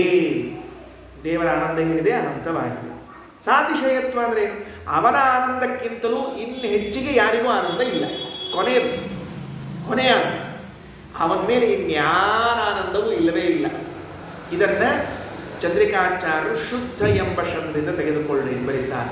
ರಘುತ್ತಮ ಸ್ವಾಮಿಗಳವರು ದುಃಖ ಸಂಭಿನ್ನತ್ವ ಅಂತ ತೆಗೆದುಕೊಳ್ಳಿ ಎಂದು ಬರೀತಾರೆ. ಮೂರೂ ಅರ್ಥಗಳನ್ನು ತೆಗೆದುಕೊಂಡಾಗ ಶಾಂತತ್ವ ಸಾತಿಶಯತ್ವ ದುಃಖ ಸಂಭಿನ್ನತ್ವದಿಂದ ಕೂಡಿರುವಂತಹ ಆನಂದ ಯಾರಿಗಿದೆಯಲ್ಲ ಆ ಪರಮಾತ್ಮನನ್ನ ಶುದ್ಧಾನಂದ ಅಂತ ಸಂಬೋಧನೆ ಮಾಡಬೇಕು. ಇದ್ರ ಮೇಲೊಂದು ಪ್ರಶ್ನೆ ನಮ್ಮದು. ಮತ್ತೆ ಸ್ವಲ್ಪ ನಾವು ಒಂಚೂರಿ ಅಂತ ಮತ್ತೆ ಖರ್ವ ಮಾಡ್ಬೇಕಲ್ರಿ. ಹಂಗ ಉದ್ದಕ್ಕೆ ಪುರಾಣ ಹೇಳ್ಬಿಟ್ರೆ ಆಚಾರ ಅಷ್ಟ ಬಂದು ಉದ್ದಕ್ಕೆ ಅಲ್ಲಿ ಎದ್ದು ಹೇಳ್ಬಿಟ್ರು ಅಂತ ಆಗ್ಬಿಟ್ರೆ ಹೆಂಗ್ರಿ? ಮತ್ತೆ ಅದಕ್ಕೆ ಬೇಕಲ್ಲ. ಈ ಎರಡಕ್ಕೂ ಮೂಲ ಯಾವುದು ಅಂತ ಕೇಳಿದ್ರೆ, ಅಂದರೆ ಚಂದ್ರಿಕಾಚಾರ್ಯರಿಗೂ ರಘುತ್ತಮ ಸ್ವಾಮಿಗಳು ಇಬ್ಬರಿಗೂ ಮೂಲ ಯಾವುದು ಅಂತ ಕೇಳಿದ್ರೆ ಭಾಗವತ ತಾತ್ಪರ್ಯ. ಭಾಗವತ ತಾತ್ಪರ್ಯದಲ್ಲಿ ಹೇಳುವಾಗ ಸತ್ಯಂ ಪರಂ ಧೀಮಹಿ ಎನ್ನುವಂತಹ ಶಬ್ದಕ್ಕೆ ಸತ್ಯ ಶಬ್ದಕ್ಕೆ ಅರ್ಥ ಅಂತ ಪ್ರಶ್ನೆ ಮಾಡಿಕೊಂಡು ಆಚಾರ್ಯರು ಅದಕ್ಕೆ ನಿತ್ಯ ನಿರ್ದುಃಖ ನಿರತಿಶಯ ಆನಂದವತ್ವ ಸತ್ವಂ ಅಂತ ಸತ್ಯಂ ಅಂತ ಬರೀತಾರೆ ಆಚಾರ್ಯ. ನಿತ್ಯ ನಿರ್ದುಃಖ ನಿರತಿಶಯ ಆನಂದವತ್ವಾತ್ ಸತ್ಯಂ ಅಂದ್ರೆ ರಘುತ್ತಮ ಸ್ವಾಮಿಗಳವರಿಗೂ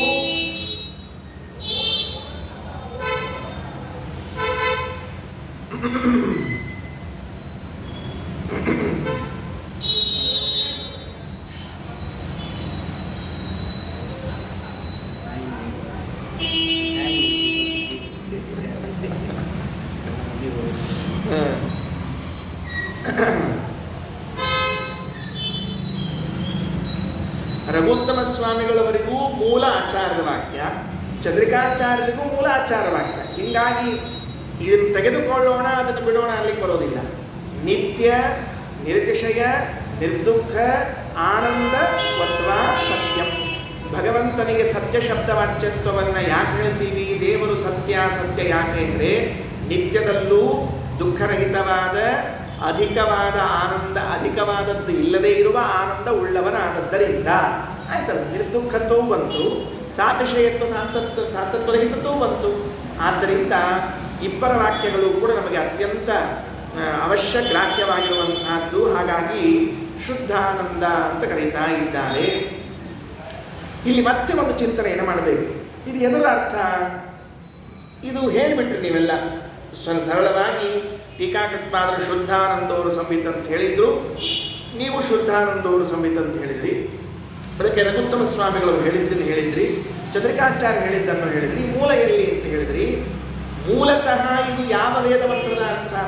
ಯಾಕೆ ಅಂದರೆ ಪ್ರಥಮಾಧ್ಯಾಯದಲ್ಲಿ ನೀವು ಎಲ್ಲ ಶಬ್ದಗಳನ್ನು ಸಮನ್ವಯ ಮಾಡಲಿಕ್ಕೆ ಹೊರಟು ಗುಣಗಳನ್ನು ಹೇಳಲಿಕ್ಕೆ ಹೊರಟದ್ದು. ಹಾಗಾದರೆ ಇದು ಎಲ್ಲಿಂದ ಬರ್ತದೆ ಅಂತ ಕೇಳಿದ್ರೆ, ಆಚಾರ್ಯರು ಋಗ್ಭಾಷ್ಯದಲ್ಲಿ ಹೇಳುವಾಗ ಒಂದು ಮಾತಂತ. ಋಗ್ಭಾಷ್ಯದಲ್ಲಿ ಏನು ಹೇಳಿದ್ದಾರೆ? ಮೊದಲು ಪ್ರಾರಂಭ, ಅಂದರೆ ಋಗ್ಭಾಷ್ಯದ ಪ್ರಾರಂಭದಲ್ಲಿ ಗಾಯತ್ರಿ ಅರ್ಥವನ್ನು ಹೇಳಲಿಕ್ಕೆ ಶುರು ಮಾಡ್ತಾರೆ. ಗಾಯತ್ರಿ ಅರ್ಥವನ್ನು ಹೇಳಲಿಕ್ಕೆ ಹೊರಡುವಾಗ ಭೂಹು ಅಂದರೆ ಏನು, ಭುವಃ ಅಂದರೆ ಏನು, ಸುವಹ ಅಥವಾ ಸ್ವಹ ಅಂದರೆ ಅರ್ಥ ಏನು ಅಂತ ಬರಿತಾ ಇರುವಾಗ ಸುವಹ ಅಂದರೆ ಅನಂತ ಸುಖವುಳ್ಳವನು ಅಂತ ಬರೆದಿದ್ದಾನೆ. ಸುವಹ ಅನ್ನೋ ಶಬ್ದಕ್ಕೆ ಅನಂತ ಸುಖವುಳ್ಳವನು. ಸು ವಹ, ವಹ ಅಂದರೆ ಆನಂದ ಸುಖ, ಸು ಅಂದರೆ ಶೋಭನ. ಅಲ್ಲಿ ಟೀಕಾಕೃತ್ಪಾದರು ಆ ಋಗ್ಭಾಷ್ಯಕ್ಕೆ ವ್ಯಾಖ್ಯಾನ ಮಾಡುವ ಸಂದರ್ಭದಲ್ಲಿ ದೇವರಲ್ಲಿರುವಂತಹ ಆ ಸುಖ, ಶೋಭನವಾದ ಸುಖ ಅಂದರೆ ಏನರ್ಥ ಅದಕ್ಕೆ ಅಂದರೆ ಅನಂತ, ಅನಂತವಾದ ಸುಖವುಳ್ಳವನಾದದ್ದರಿಂದ ದೇವರನ್ನ ಸುವಹ ಭೂಹು ಭುವಃ ಸ್ವಹ ಅಂತ ಕರಿಬೇಕು. ಹಾಗಾದರೆ ಇದು ಎಲ್ಲೋ ಹೊರಗಿದೆ ಅಂತಲ್ಲ. ನಾವು ನಿತ್ಯದಲ್ಲಿ ಗಾಯತ್ರಿ ಮಂತ್ರದ ಜಪವನ್ನು ಮಾಡುವಾಗ ಭೂರ್ಭುವ ಸ್ವಹ ಅಂತಂದಾಗ ಏನು ತಲೆಯಲ್ಲಿ ಬರಬೇಕು? ಶುದ್ಧಾನಂದೋರು ಸಂವಿದ್ಯುತಿ ಬಲ ಬಹುಲೋದಾರ್ಯ ವೀರ್ಯಾದಿದೇಹಂ. ಇಷ್ಟು ಬಂದರೆ ಸಾಕು ಸದ್ಯಕ್ಕೆ. ಅದರಿಂದ ಶುದ್ಧ ಆನಂದ ಅಂತ ಆಯಿತು. ಇನ್ನು ಉರು ಸಂವಿತ ಎರಡನೇ ಶಬ್ದ. ಉರು ಸಂವಿತ ಅಂತ ಅನ್ನೋ ಶಬ್ದಕ್ಕೆ ಅರ್ಥ ಏನು ಅಂದರೆ ಶ್ರೇಷ್ಠವಾದ ಜ್ಞಾನ. ಅದಕ್ಕೆ ದೇವರ ಜ್ಞಾನಕ್ಕೆ ಉರು ಎಂಬ ವಿಶೇಷಣವನ್ನು ಕೊಟ್ಟು ಸಂವಿತ ಅಂದರೆ ಜ್ಞಾನ. ದೇವರ ಆನಂದ ಶುದ್ಧವಾಗಿದೆ, ದೇವರ ಜ್ಞಾನ ಶ್ರೇಷ್ಠವಾಗಿದೆ. ಅದೇ ಅಂದರೆ ಜ್ಞಾನ ಶ್ರೇಷ್ಠವಾಗಿದೆ ಅಂದರೆ ನಮಗೂ ಎಲ್ಲರಿಗೂ ಜ್ಞಾನದ. ನಮ್ಮ ಜ್ಞಾನ ಏನು ಶ್ರೇಷ್ಠ ಇಲ್ಲ ಏನು ಅಂದ್ರೆ ನೀ ಸ್ವಂತ ಶ್ರೇಷ್ಠ ಇದ್ದೀಯಪ್ಪಿದ್ದೀನಿ, ಮತ್ತೆ ಜ್ಞಾನ ಕೇಳಬೇಕಾಗೇ ಇಲ್ಲ. ಕೆಲವರು ತಾವೇ ಶ್ರೇಷ್ಠ ಬಿಡ್ತಾರೆ, ಒಂದು ಜ್ಞಾನ ತನಕ ಹೋಗೋ ಅವಶ್ಯಕತೆ ಇಲ್ಲೇ ಇಲ್ಲ. ನಾವು ಸ್ವಯಂ ಶ್ರೇಷ್ಠರಿ, ನಮಗೆ ಜ್ಞಾನ ಇದ್ರೇನು ಇದೇ ಇದ್ರೇನು ಅಂತ ತಿಳ್ಕೊಂಡಿರ್ತಾರೆ. ಅದಕ್ಕೆ ಹಂಗೆಲ್ಲ ಮಾಡ್ಬೇಡಪ್ಪ.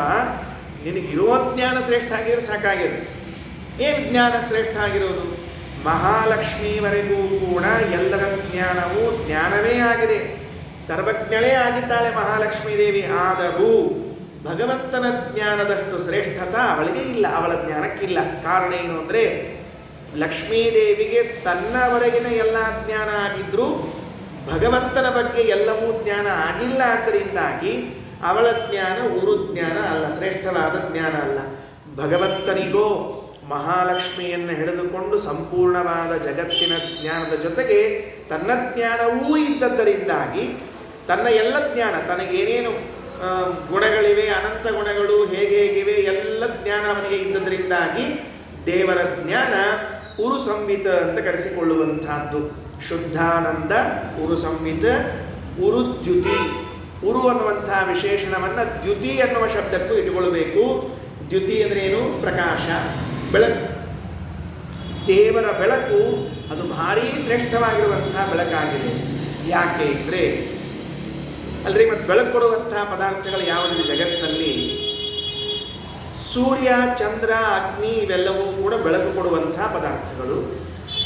ಇವು ಎಲ್ಲಕ್ಕೂ ಬೆಳಕು ಕೊಟ್ಟರೂ ಕೂಡ ಯಾವುದನ್ನು ಬೆಳಗಿಸ್ಲಿಕ್ಕೆ ಸಾಧ್ಯ ಇಲ್ಲ ಅಂತ ಕೇಳಿದರೆ ಪ್ರಾಯ ಕಾಕಟ ಉಪನಿಷತ್ತಿರಬೇಕು. ಅದರಲ್ಲಿ ಇರುವಾಗ ಯಮದೇವರು ಹೇಳುವಂತಹ ಒಂದು ಮಾತು ಬರ್ತದೆ. ಏನು ಅಂದರೆ ತಮೇವ ಭಾಂತಂ ಅನುಭಾತಿ ಸರ್ವಂ ತಸ್ಯ ಭಾಸ ಸರ್ವಮಿದಂ ವಿಭಾತಿ. ನೋಡಪ್ಪ, ಜಗತ್ತಿನಲ್ಲಿ ಪ್ರಕಾಶ ಕೊಡುವ ಪದಾರ್ಥಗಳೇನಿವೆಯೋ ಅವೆಲ್ಲವೂ ಕೂಡ ಭಗವಂತನು ಕೊಟ್ಟ ಪ್ರಕಾಶದಿಂದ ಬೆಳಗಬೇಕೇ ಹೊರತಾಗಿ ತಾವು ಸ್ವತಂತ್ರವಾಗಿ ಯಾವ ಬೆಳಕನ್ನು ಕೊಡಲಾರವು. ಆ ಸೂರ್ಯಚಂದ್ರರು ಯಾವುದೇ ಬೆಳಕನ್ನು ಕೊಟ್ಟರೂ ಕೂಡ ಲೋಕದಲ್ಲಿರುವ ಪದಾರ್ಥಗಳನ್ನು ಬೆಳಗಿಸಬಹುದೇ ಹೊರತಾಗಿ ದೇವರ ಸ್ವರೂಪವನ್ನು ಬೆಳಗಿಸಲಾರರು. ದೇವರ ಸ್ವರೂಪವನ್ನು ಹೇಗೆ ತಿಳಿಸ್ಲಿಕ್ಕೆ ಸಾಧ್ಯ ಆಗ್ತದೆ? ಅದಕ್ಕೆ ನಾರಾಯಣ ಪಂಡಿತಾಚಾರ್ಯರು ಸುಮಧ್ವಿಜಯದಲ್ಲಿ ಹೇಳುವಾಗ ಸೂರ್ಯನ ಬೆಳಕಿಗಿಂತಲೂ ಆಚಾರ್ಯರ ಕೀರ್ತಿಯೇ ಹೆಚ್ಚು ಅಂತ. ಅಪಿತ್ರಿಲೋಕ್ಯ ಬಹಿರುಲ್ಲಸಂತಿ ತಮೋಘರಂತಿ ಮುಹುರಾಂತರಂಚ ದಿಶ್ಯಾದೃಶಂ ನೋ ವಿಶದಾಂ ಜಯಂತಿ ಮಧ್ವಸ್ಯ ಕೀರ್ತಿ ದಿನನಾಥ ದೀಪ್ತಿಂ. ಮಧ್ವಸ್ಯ ಕೀರ್ತಿ, ಆಚಾರ್ಯರ ಕೀರ್ತಿ ದಿನನಾಥ ದೀಪ್ತಿ, ಸೂರ್ಯನ ಕಾಂತಿಯನ್ನು ಮೀರಿತ್ತು. ಯಾಕೆ? ಅಪಿ ತ್ರಿಲೋಕ್ಯ ಬಹಿ ಆಂತರಂ ಇಲ್ಲ. ಮೂರು ಲೋಕದ ಒಳಗೆ ಮಾತ್ರ ಸೂರ್ಯನ ಪ್ರಕಾಶ, ಮೂರು ಲೋಕದ ಆಚೆಗೆ ಇಲ್ಲ, ಒಳಗಿನ ಕತ್ತಲೆಯನ್ನು ಕಳೆಯುವುದಿಲ್ಲ ಅಂತ. ಹಾಗಾದರೆ ಸೂರ್ಯನ ಬೆಳಕಿಗೆ ಒಳಗಿದ್ದ ಕತ್ತಲೆಯನ್ನೇ ಕಳೆಯುವ ಸಾಮರ್ಥ್ಯವಿಲ್ಲದೇ ಇದ್ದಾಗ ಭಗವಂತನ ಸ್ವರೂಪವನ್ನು ಪ್ರಕಾಶಗೊಳಿಸುವ ಸಾಮರ್ಥ್ಯ ಇಲ್ಲವೇ ಇಲ್ಲ. ಭಗವಂತನಿಗೆ ಮಾತ್ರ ಎಲ್ಲವನ್ನ ಪ್ರಕಾಶಗೊಳಿಸುವಂತಹ ಸಾಮರ್ಥ್ಯ ಇದ್ದದರಿಂದ ಉರುದ್ಯುತಿ ಅಂತ ಕರೀತಾ ಇದ್ದಾರೆ. ಬಲ, ದೇವರ ಬಲ ಎಷ್ಟಿದೆ ಅಂದರೆ ಉರುಬಲ ಅಂತ. ಅದು ಉರು ಎಂಬುದು ಎಲ್ಲದಕ್ಕೂ ಹಚ್ಕೊಳ್ಬೇಕು ಅಂತ. ಕೆಲವರು ಉರಿತಿರ್ತಾರೆ ಅಂತಿರ್ತಾರೆ, ಅಂತಿರಂಗಿಲ್ಲ. ಅವ್ರು ಬಹಳ ಉರಿಲಿಕತ್ತಾರ ಅಂತ. ಆ ಉರಿಲಿಕತ್ತಾರ ಎಂಬುದು ಉರುಬಲ ಅಂತ ತಿಳ್ಕೊಳ್ಳೋದಷ್ಟ ಕೆಲಸ. ಈಗ ದೇವರ ಬಲ ಎಷ್ಟಿದೆ ಅಂದರೆ ಅಪ್ರತಿಹತವಾದ ಬಲ ಅವನಂತ. ಯಾರೂ ಅವನ ಬಲದ ಮುಂದೆ ಏನನ್ನೂ ಮಾಡಲಿಕ್ಕೆ ಸಾಧ್ಯ ಇಲ್ಲ. ಒಂದು ಶ್ರುತಿ ಇದೆ ಭಗವಂತನ ಬಲದ ಬಗ್ಗೆ ಹೇಳುವಾಗ, ಒಂದು ವೇದ ಮಾತಿದೆ. ಅದು ಹಂಗೆ ಬೇಕಾದಷ್ಟವ. ಸ್ವಾಭಾವಿಕಿ ಜ್ಞಾನ ಬಲ ಕ್ರಿಯಾಚ. ಭಗವಂತನ ಜ್ಞಾನ ಬಲ ಎಲ್ಲವೂ ಸ್ವಾಭಾವಿಕವಾದದ್ದು, ಕ್ರಿಯೆಗಳೆಲ್ಲವೂ ಸ್ವಾಭಾವಿಕವಾದದ್ದು ಅಂತ ಹೇಳೋದಿದೆ. ಅದನ್ನು ಬಿಟ್ಟು ದೇವರ ಬಲ ಎಂಥ ಅದ್ಭುತವಾಗಿದೆ ಅಂತ ಕೇಳಿದ್ರೆ ಜಗನ್ನಾಥದಾಸರು ಒಂದು ಮಾತಂತಾರೆ. ಅದು ವ್ಯಾಪ್ತಿ ಸಂಧಿಯಲ್ಲಿ ಹೇಳುವಾಗ ಒಂದು ಮಾತಂದಿದ್ದಾರೆ. ಅಣುಮಹತ್ತಿನೊಳಿಪ್ಪ ಘನ ಪರಮಾಣುವಿನೊಳಡಗಿಸುವ ಸೂಕ್ಷ್ಮವ ಮುಣುಗಿಸುವ ತೇಲಿಸುವ ಸ್ಥೂಲಗಳವನ ಮಾಯವಿದು. ಇದು ಮೇಲೆ ಸಪ್ರೇಟ್ ಸಬ್ಜೆಕ್ಟ್. ಕೆಳಗಿನ ಧನುಜ ರಕ್ಕಸರೆಲ್ಲರಿವನೊಳು ಮುನಿದು ಮಾಡುವುದೇನು ಲೂಕಲ ವನಕೆಗಳು ಧಾನ್ಯಗಳ ಹಣಿಮಂದದಲ್ಲಿ ಸಂಹರಿಪ. ಏನು ಬಲರಿ ದೇವರದೆಲ್ಲ, ಅದು ಎಲ್ಲರೂ ಸೇರ್ಕೊಂಡು ಸಿಟ್ಟಿಗೆ ಹೇಳ್ರಿ ಅಂತ ನಮ್ಮ ದೇವರು. ನೋಡ್ರಿ ನೋಡಂತ, ನೀವರ ಎಷ್ಟು ಸಿಟ್ಟಿಗೆ ಹೇಳ್ತೀರಿ, ನಿಮ್ಮ ಥರ ಬಲ ಎಷ್ಟದ ನೋಡಂತ ನಡ್ರಿ ಅಂತ. ತನ್ನ ಬಲ ಎಷ್ಟದ ದೇವರದ್ದು ಅಂತ ಕೇಳಿದ್ರೆ, ಧನುಜ ರಕ್ಕಸರೆಲ್ಲರಿವರೊಳು ಮುನಿದು ಮಾಡುವುದೇನು. ಎಲ್ಲರೂ ಜಿಗದಾಡಿದ್ರು ಸದ್ಯಕ್ಕೆ ಏನು ಮಾಡ್ತಾರೆ ಇವರು? ದೇವರು ಎಲ್ಲರನ್ನೂ ಹೇಗೆ ಸಂಹಾರ ಮಾಡ್ತಾನೆ, ಅವನ ಬಲ ಎಷ್ಟಿದೆ ಅಂತ ಕೇಳಿದ್ರೆ, ಉಲೂಖಲ ವನಕೆಗಳು ಧಾನ್ಯಗಳ ಹಣಿವಂದದಲ್ಲಿ ಸಂಹರಿಪ. ಒಳ್ಳೊಳಗೆ ಅವು ಕಾಳು ಹಾಕಿ ಕುಡ್ತಿರ್ತಾರಂತ. ಈ ಕುಟ್ಟೋರು ಭಾಷಣ ಇರ್ತಾರೆ, ನನಗೂ ಒಂದು ಸ್ವಲ್ಪ ನೋಡ್ಬೇಕಾಗ್ತಿರ್ತದೆ ನನಗೆ. ಅವಲಕ್ಕಿ ಮಡಿ ಮಂದಿ ಅವಲಕ್ಕಿ ಕುಟ್ಕೊತಿದ್ದಲ್ಲ ಬದಲು, ಹಂಗೆ ಅವರು ನೋಡ್ರಿ, ನಾವು ಈ ಒಳ್ಳನ್ನ ಎಂದೋ ಬಿಟ್ಬಿಟ್ಟಿವ್ರಿ, ಕುಟ್ಟೋದು ಗಿಟ್ಟೋಲ್ಲ ಬಿಟ್ಬಿಟ್ಟಿವಿ ಭಾಳ. ಈಗ ಎಷ್ಟು ಆನಂದದ ಗೊತ್ತೇನ್ರಿ? ಅವಲಕ್ಕಿ ಬೇಕೋದಲ್ಲೋ ಅಂಗಡಿ ಒಳಗೆ ಸಿಗ್ತದೆ, ಹಾಲು ಬೇಕೋದಲ್ಲೋ ಅಂಗಡಿಯಾಗ ಸಿಗ್ತದೆ. ಇನ್ನೊಂದು 20 ವರ್ಷ ಹೋದ್ಮೇಲೆ ಹಾಲು ಕೊಡೋದು ಅಂಗಡಿ ಇತ್ತಾಗ್ತದೆ, ಆಕಳಲ್ಲಿ ಮತ್ತೆ ನೆನ್ಪಿಟ್ಕೊಂಡ್ರಿ. ಇನ್ನೊಂದು 20 ವರ್ಷ ಹೋದ್ಮೇಲೆ ಕಾಡ್ಸಕ್ಕೆ ನಮಗೆ ಹಾಲು ಯಾರು ಕೊಡ್ತಾರೆ? ನಂದಿನಿ ಸ್ಟೋರ್, ಮುಗಿದ ತಟ್ಟೆ ಕೆಲಸ. ಅವರು ಕುಟ್ಟೋರು ಎಷ್ಟು ಕ್ಷಣ ಇದ್ದಾರೆ ಅಂದ್ರೆ, ಕುಟ್ತಾ ಇರ್ತಾರಲ್ಲ, ಕುಟ್ಟೋ ಕಾಲಕ್ಕೆ ಅವು ಹೊರಗೆ ಬರ್ತಾವ. ಯಾವ ಹೊರಗೆ ಬರ್ತಾವ? ಧಾನ್ಯಗಳೆಲ್ಲ ಹೊರಗೆ ಬರ್ತಾವ. ಪಾಪ ಎಷ್ಟು ಪ್ರಾಮಾಣಿಕರು ಗೊತ್ತೇನ್ರಿ? ಮತ್ತೆ ಒಳಗೆ ಹಾಕಿ ಕೊಡ್ತಾರ್ರಿ ಅವನು. ಇವು ಹೊರಗೆ ಬರ್ತಿರ್ತಾವಲ್ಲ, ಅವ್ರು ಮತ್ತೆ ಒಳಗೆ ಹಾಕಿ ಕೊಡ್ತಾರೆ. ಮತ್ತೆ ಒಳಗೆ ಹಾಕಿ ಕೊಡ್ತಾರೆ. ಯಾಕೆ ಅಂತ ಕೇಳಿದ್ರೆ, ಅದಕ್ಕೋಸ್ಕರ ಅವು ಎಲ್ಲರ ತಪ್ಸ್ಕೊಂಡು ಹೋಗಿ ಯಾವ ಅಂತ ಅವ್ರಿಗೆ ವಿಚಾರ ರೀ. ಮತ್ತೆ ಎಷ್ಟು ಪ್ರಾಮಾಣಿಕರು ನೋಡ್ರಿ, ಎಷ್ಟು ಪ್ರೀತಿ ಅವರಿಗೆಲ್ಲರ. ಅವು ಕುಟ್ಟೋಣ, ಇವು ತಪ್ಸ್ಕೊಂಡು ಹೋಗೋಣ, ತಪ್ಸ್ಕೊಂಡು ಹೋಗ್ತವೆ, ಮತ್ತೊಳಗೆ ಹಾಕುವಂತಾರ ಮತ್ತೆ ಹಾಕ್ತಿರ್ತಾರೆ. ಹಂಗೆ ನೀವು ದೇವರು ಅವ ಅಂತಾನ, ನೀವು ಎಷ್ಟು ನಿಮ್ಮ ಬಲ ಏನು ನೋಡ್ತೀನಿ ತಡಿ, ಒಟ್ಟರು ಹಾಕ್ಬಿಡ್ತೀನಿ. ನಿಮ್ಮ ಒನಕಿ ತಗೊಂಡು ಎಲ್ಲ ಧಾನ್ಯ ಕುಟ್ಟು ಹಂಗೆ ಕುಟ್ಟಿ ಒಗೆದ್ಬಿಡ್ತೀನಿ ಅಂತಾನ. ಇದನ್ನ ಎದಕ್ಕೆ ದೃಷ್ಟಾಂತ ತಗೋಬೇಕು ಗೊತ್ತೇನ್ರಿ? ಈ ಒನಕಿದು ಇಲ್ಲಿಂದ ಬರೋಬೇಕು ದೃಷ್ಟಾಂತ ತಗೊಂಡ್ರೆ ಇನ್ನೊಂದಕ್ಕೆ ತಗೋಬೇಕ್ರಿ. ಯಾವುದಕ್ಕೆ? ನಾವು ಧ್ಯಾನಕ್ಕೆ ಕೂತ್ರೆ ನಮ್ಮ ಮನಸ್ಸು ಆ ಕಡೆ ಹರ್ಕೊಂಡು ಹೋಗ್ತಿರ್ತದೆ ನೋಡ್ರಿ. ಆ ಹರ್ಕೊಂಡು ಹೋದ ಮನಸ್ಸನ್ನೆಲ್ಲ ಮತ್ತೆ ಒಂದು ಕಡೆ ಸೇರಿಸ್ಬೇಕು ಅನ್ನೋದಕ್ಕೆ ಈ ಒನಕಿ ದೃಷ್ಟಾಂತ ಬರೋಬ್ಬರಿದೆ. ಯಾಕಂದ್ರೆ ಕುಟ್ಟೋ ಕಾಲಕ್ಕೆ ಜಿಗಿದ್ ಹೋಗ್ತಿರ್ತದೆ, ಅವ್ನ ಕಾಳು ತಂದು ಮತ್ತೆ ಒಳಗೆ ಹಾಕ್ತಿರ್ತೀವಲ್ಲ, ಹಂಗೆ ನಮ್ಮ ಮನಸ್ಸು ಆ ಕಡೆ ಹೋದ್ಕೊಳ್ಳೆ ಮತ್ತೆ ತಂದು ಒಳಗೆ ಹಾಕಿದ್ವಿ ಅಂದರೆ ಧ್ಯಾನ ಬರೋಬ್ಬರಿ ಆಗ್ತದೆ. ಹಿಟ್ಟು ರುಬ್ತಿರ್ತಾರೆ ಪಾಪ, ಆ ಹಿಟ್ಟು ಆ ಕಡೆ ಹೋಗ್ತಿರ್ತದೆ. ಅವು ಗಂಡಸರು ರುಬ್ಬಿದ್ರೆ ಹಿಟ್ಟು ಸಣ್ಣ ಆಗಂಗಿಲ್ಲ ರೀ, ಗೊತ್ತಾತಲ್ಲ. ಮತ್ತಿನ್ನು ಉಳಿದದ್ದೇನು ಹೇಳೋದಬೇಕಾಗಿಲ್ಲ. ಗಂಡಸು ಅನ್ನೋ ವಿಶೇಷ ಹೇಳಿದ್ರಿಂದಲೇ ಯಾರು ರುಬ್ಬಿದ್ರೆ ಚಲೋ ಹಾಕೊಂಡು ಗೊತ್ತಾಗಿದೆ. ಯಾಕಂದ್ರೆ ಅವ್ರು ರುಬ್ಲಿಕ್ಕೆ ಚಲೋ ಗೊತ್ತಿರ್ತವ್ರು, ನುಣ್ಣಗೆ ರುಬ್ತಿರ್ತಾರೆ. ಹಿಂಗಾಗಿ ಆ ಕಡೆ ಈ ಕಡೆ ಹೋದದ್ದನ್ನೆಲ್ಲ ಎಳ್ದು ರುಬ್ತಿರ್ತಾರೆ ಅವರು. ಹಾಗೆ ನಮ್ಮ ಮನಸ್ಸು ಆ ಕಡೆ ಈ ಕಡೆ ಹೋಗ್ತಿತ್ತು ಅಂದ್ರೆ ತಗೊಂಡು ಬಂದ್ವಿ ಅಂದರೆ ಸರಿ ಹೋಗ್ತದೆ ಅಂತ ಧ್ಯಾನಕ್ಕೆ ಇದು ಒಂದು ವಿಶೇಷಣ. ಅದಕ್ಕೆ ಧಾನ್ಯ ಪರಮಾತ್ಮನ ಬಲ ಎಷ್ಟಿದೆ ಅಂದರೆ ಬಹುಲ ಭಾರೀ ಬಲ ಅವನದ್ದು, ಉರುಬಲ. ಅದಕ್ಕೆ ಧನುಜ ರಕ್ಕಸರೆಲ್ಲ ಇವರೊಳು ಮುನಿದು ಮಾಡುವುದೇನು ಲೂಕಲ ವನಕೆಗಳು ಧಾನ್ಯಗಳ ಸಂಹರಿಸು ಹಣಿಬಂಧದಲ್ಲಿ ಸಂಹರಿಪ ಅಂತ ಜಗನ್ನಾಥದಾಸರು ತಿಳಿಸಿಕೊಟ್ಟಿದ್ದಾರೆ. ಅಂತೂ ಶುದ್ಧಾನಂದ, ಉರು ಸಂಹಿತ, ಉರುದ್ಯುತಿ, ಉರುಬಲ, ಬಹುಲ ಔದಾರ್ಯ ಅಂತ. ಎಷ್ಟು ಔದಾರ್ಯ ಇದೆ ದೇವರಿಗೆ, ನಮಗೆ ಎಷ್ಟು ಔದಾರ್ಯ ಅದ. ನಮ್ಮ ಔದಾರ್ಯ ನೋಡಿದ್ರೆ ಗಾಬರಿನ ಆಗ್ತದ್ರಿ. ಯಾಕಂದ್ರೆ ನಮಗೆ ಅದನ್ನೂ ಇಲ್ಲೊಂದು ಸಂಶಯ ಬರ್ತಿರ್ತದೆ. ನಮ್ಮ ಔದಾರ್ಯ ನೋಡಿದ್ರೆ ಸಂಶಯನೇ ಬರ್ತಿರ್ತದೆ. ಅದಕ್ಕೆ ದೇವರ ಔದಾರ್ಯ ಭಾರೀ ಔದಾರ್ಯ ಅಂತ. ಒಂದೊಂದು ಪದಾರ್ಥಗಳಿವೆ, ಆ ಒಂದೊಂದು ಪದಾರ್ಥಗಳನ್ನು ಕೊಟ್ಟಾಗ ಒಂದೊಂದಿಷ್ಟು ದಿವಸ ನಾವು ಅದನ್ನು ಭೋಗಿಸ್ಬೋದು. ಹಣ ಕೊಟ್ಟರು ಅಂತ ಇಟ್ಕೊಳ್ರಿ. ಔದಾರ್ಯದ ಬಗ್ಗೆ ಒಂದು ದೃಷ್ಟಾಂತ ಹೇಳೋಣ ಅಂತ. ಹಣ ಕೊಟ್ಟರೆ ಹಣ ಮುಗಿಯೋ ತನಕ ಸುಖದಿಂದ ಇರ್ತೀವಿ. ಮನೆ ಮಡದಿ ಮಕ್ಕಳು ಕೊಟ್ಟರೆ ಜೊತೆಗಿರುವಷ್ಟು ಕಾಲ ಸುಖವಾಗಿರ್ತೇವೆ. ಸ್ವರ್ಗವನ್ನು ಕೊಟ್ಟರೆ ಪುಣ್ಯ ತೀರೋ ತನಕ ಇರ್ತೀವಿ. ಹೌದಾ? ಯಾವ್ದ್ಯಾವ್ದು ಕೊಟ್ಟರೆ ನೋಡ್ಕೊಳ್ರಿ. ಹಣವನ್ನು ಕೊಟ್ಟರೆ ಹಣ ಮುಗಿಯೋ ತನಕ ಸುಖ.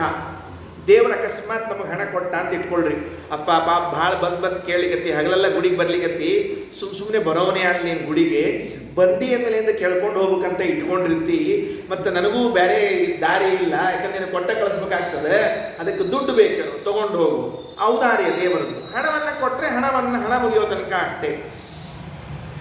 ಮನೆಯನ್ನು, ಮಕ್ಕಳನ್ನು, ಮಡದಿಯನ್ನು ಕೊಟ್ಟರೆ ಇನ್ನೊಂದು ಸ್ವಲ್ಪ ದೀರ್ಘಕಾಲ. ಆದ ಮೇಲೆ ಏನೋ ಭಾರಿ ಪುಣ್ಯ ಸಂಪಾದನೆ ಮಾಡಿ ಸ್ವರ್ಗಕ್ಕೆ ಹೋದರೆ ಪುಣ್ಯ ಮುಗಿಯುವಷ್ಟು ಕಾಲ. ವಿಚಾರ ಮಾಡಿ ನೋಡ್ರಿ, ದೇವರ ಔದಾರ್ಯ ಎಷ್ಟಿದೆ ಅಂತ ಕೇಳಿದ್ರೆ, ಅನಂತ ಕಾಲದವರೆಗೂ ಸುಖ ಉಂಡರೂ ಮುಗಿಯಲಾಗದೇ ಇರುವಂತಹ ಮೋಕ್ಷವನ್ನು ಕೊಡ್ತಾನಲ್ಲ, ಇದು ಯಾವ ಔದಾರ್ಯ? ಯಾರು ಕೊಟ್ಟಾರು? ಎಷ್ಟಕ್ಕೆ ಕೊಟ್ಟಾನ ದೇವರು? ಮೋಕ್ಷ ಎಷ್ಟಕ್ಕೆ ಕೊಟ್ಟಾನ್ರಿ? ಏನಂತ ಕೊಟ್ಟಿದ್ದಾನೆ ಮೋಕ್ಷಕ್ಕೆ? ಎಷ್ಟನೇ ಕಾರ್ಡ್ ಇರ್ತದೆ ಮೋಕ್ಷಕ್ಕೆ ಒಳಗೆ ಹೋಗ್ಲಿಕ್ಕೆ? ಏನು ಕಾರ್ಡು ಅಂದರೆ, ನಾನು ದೇವರನ್ನ ನೋಡಿದೆ, ಅದಕ್ಕೆ ಮೋಕ್ಷ ಆಯಿತು. ಅದಕ್ಕೆ ನೀವು ಅಪರೋಕ್ಷ ಜ್ಞಾನ ಏನೇನೋ ಹೆಸರು ಇಟ್ಕೊಳ್ರಿ, ಹೊಸ ಹೆಸರು ಕರೀರಿ, ಅದಕ್ಕೆ ಬೇಡದಿಲ್ಲ. ದೇವರನ್ನ ನೀವು ನೋಡಿದ್ದು ಎಷ್ಟು ಹೊತ್ತಪ್ಪ? ಏನು ದೇವರೇನು ಒಂದು ತಾಸು ಕೂತಿದ್ದೆ ನಿಮ್ಮ ಮುಂದೆ ಭಕ್ತ ಅಂತ ಕೈ ಹಿಡ್ಕೊಂಡು, ಅವು ನಮ್ಮನ್ನು ಮಾತಾಡ್ಸಂಗೆ ಇಲ್ರಿ. ಅದು ಒಂದು ಮಾತ್ರಾ ಕಾಲ ಇರ್ತದಲ್ಲ, ಒಂದು ಮಾತ್ರಾ ಕಾಲ ಅಂದರೆ ಅಂತ ಉಚ್ಚಾರಣೆ ಮಾಡೋದು. ಅಂತ ಉಚ್ಚಾರಣೆ ಮಾಡುವ ಒಂದು ಮಾತ್ರೆಯಲ್ಲಿನ 6 ಭಾಗ ಮಾಡಿ 6ನೇ ಒಂದು ಅಂಶ ಇದೆಯಲ್ಲ, ಅಷ್ಟೇ ನಮ್ಮ ಅಪರೋಕ್ಷ ಜ್ಞಾನ ಅಂತ ಗೊತ್ತಾಗ್ತಿಲ್ಲ. ಅಂದೆ ಇದ್ರೊಳಗೆ 6 ಭಾಗ ಮಾಡಬೇಕು, ಅದ್ರ ಒಂದು ಅಂಶ ಇದೆಯಲ್ಲ, ಅಷ್ಟು ಮಾತ್ರ ದೇವ್ರ ದರ್ಶನ ಆಗಿದ್ದಕ್ಕೆ ನಮಗೆ ಎಷ್ಟು ಸುಖ ಕೊಟ್ಟಾನ ದೇವರು ಅಂದರೆ, ಎಂದೂ ಮುಗಿಲಾರದಷ್ಟು ಸುಖವನ್ನ ತಿರುಗಿ ಬರಂಗಿಲ್ಲ, ಮುಗಿಯಂಗಿಲ್ಲ, ಅನುಭವಿಸ್ಕೋತಿರುವಷ್ಟು ಸುಖ ಕೊಡ್ತಾನ. ಅಂದ್ರೆ ಇಂಥ ಔದಾರ್ಯ ಇನ್ಯಾರಿಗೆ ಸಿಗಬೇಕು ಹೇಳೋಣಂತ? ಇನ್ಯಾರಿಗೂ ಇಲ್ಲ. ಅದಕ್ಕೆ ಜಗನ್ನಾಥದಾಸ ಏನ್ ಮಾಡಿಬಿಟ್ಟು ಗೊತ್ತೇನ್ರಿ, ಇದನ್ನ ಒಂದು ಚಂದ ದೃಷ್ಟಾಂತ ಕೊಟ್ರಿ. ಏನು? ಜನಪ ಮೆಚ್ಚಿದರೀವ ಧನವಾಹನ ವಿಭೂಷಣ ವಸನ ಭೂಮಿಯ. ಏನ್ ಕೊಟ್ಟಿರಬಹುದು? ಯಾವ ರಾಜ ಇದ್ದಾನೆ, ಅವ ರಾಜ ನಮ್ಮ ಮೇಲೆ ಬಹಳ ಪ್ರೇಮ ಮಾಡಿದಾದ್ರೆ ಏನ್ ಕೊಟ್ಟಾನ? ಜನಪ ಮೆಚ್ಚಿದರೀವ ಧನ ವಾಹನ ವಿಭೂಷಣ ವಸನ ಭೂಮಿ, ಇಷ್ಟೇ ತಾನೇ ಕೊಡೋದು. ಇದಕ್ಕೆ ಹೆಚ್ಚಿನ ಕೊಟ್ಟಾನ. ತನು ಮನಗಳಿತ್ತಾದರಿಪರುಂಟೇನೋ ಲೋಕದಳು. ತನ್ನ ದೇಹವನ್ನೇ ಕೊಟ್ಟು, ನೀ ಅಲ್ಲಿ ಯಾಕಿರ್ತಿಪ್ಪ, ನನ್ನ ಮನೆಯೊಳಗಲ್ಲ ನನ್ನ ಮೈಯೊಳಗಿರುವಂತೆ ಯಾರಪ್ಪ ಲೋಕದಲ್ಲಿ ನೋಡಂತ.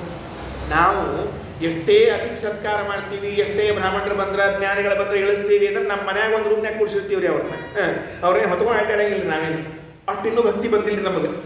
ಬಂದ್ರೆ ಏನಾಗ್ತದೆ ಗೊತ್ತಿಲ್ಲ, ಆಚಾರ ಪರಿಸ್ಥಿತಿ ಏನಾಗ್ತದೆ ಕೇಳಿಕ್ ಹೋಗ್ಬೇಡ. ಯಾಕಂದ್ರೆ ನೀವು ಹೊತ್ಕೊಂಡು ಅಡ್ಡಾಡೋ ಬೀಳೋ ಹೊತ್ಕೊಂಡು, ಅದಕ್ಕೆ ಆ ಭಕ್ತಿ ನಮ್ಗೆ ಬರುವುದೇ ಇಲ್ಲ. ಅಂದಮೇಲೆ ತನು ಮನಗಳಿತ್ತಾದರೆ ಪಡುಂಟೇನು ಕೇಳ್ರಿ. ಅನವರತ ನೆನೆವವರ ಅನಂತಾಸನವೇ ಮೊದಲಾದಾಲಯದೊಳಿಟ್ಟು, ಶ್ವೇತದ್ವೀಪ ಅನಂತಾಸನ ವೈಕುಂಠಗಳಲ್ಲಿಟ್ಟು, ಅಣುಗಲಂದರ ಲವರವಶನಾಗುವನು ಮಹಾಮಹಿಮಾ ಸೇವಕನಂತೆ ನಿಂತಿರ್ತಾನಂತ. ನೀ ದೇವರೇ ನಂಗಿದು ಬೇಕು, ತಕ್ಷಣ ಬಂದು ನಿಂತ್ಕೊಳ್ತಾನೆ. ಯಾರೂ ಅಷ್ಟು ಸರ್ವಿಸ್ ಮಾಡಂಗಿಲ್ರಿ. ನಮ್ಮ ಮನೆಯಾಗಿದ್ದ ಹೆಂಡತಿ ಮಕ್ಕಳು ಅಥವಾ ಗಂಡಂದ್ರೆ ನಮಗೆ ಸೇವಾ ಮಾಡ್ಲಿಕ್ಕೆ ಸಾಧ್ಯ ಇಲ್ಲ. ದೇವರು ನೀ ಕೇಳಿದ ಪದಾರ್ಥವನ್ನ ಕ್ಷಣಕ್ಕೆ ತಂದು ಕೊಡ್ತಾನಂತ. ಎದಕ್ಕಿದು? ಇದು ಅವನ ಔದಾರ್ಯ. ಅನಂತ ಕಾಲದವರೆಗೂ ತನ್ನ ಮನೆಯಲ್ಲೇ ಮನದಲ್ಲೇ ದೇಹದಲ್ಲೇ ಇರಲಿಕ್ಕೆ ಬಿಟ್ಟು ಸುಖವನ್ನ ಪಡಿ ಅಂತ ಹೇಳುವಷ್ಟು ಔದಾರ್ಯವನ್ನು ತೋರಿಸಿದ್ದು ನಮ್ಮ ದೇವರೊಬ್ಬರೇ. ಅದಕ್ಕೆ ಟೀಕಾಕೃತ್ಪಾದ ಹೇಳುವಾಗ ಶುದ್ಧಾನಂದೋರು ಸಂವಿದ್ಯುತಿ ಬಲ ಬಹುಲೌದಾರ್ಯ ವೀರ್ಯಾದಿ ದೇಹಂ ಅಂತವರು ಹೇಳಿದ್ದಾರೆ.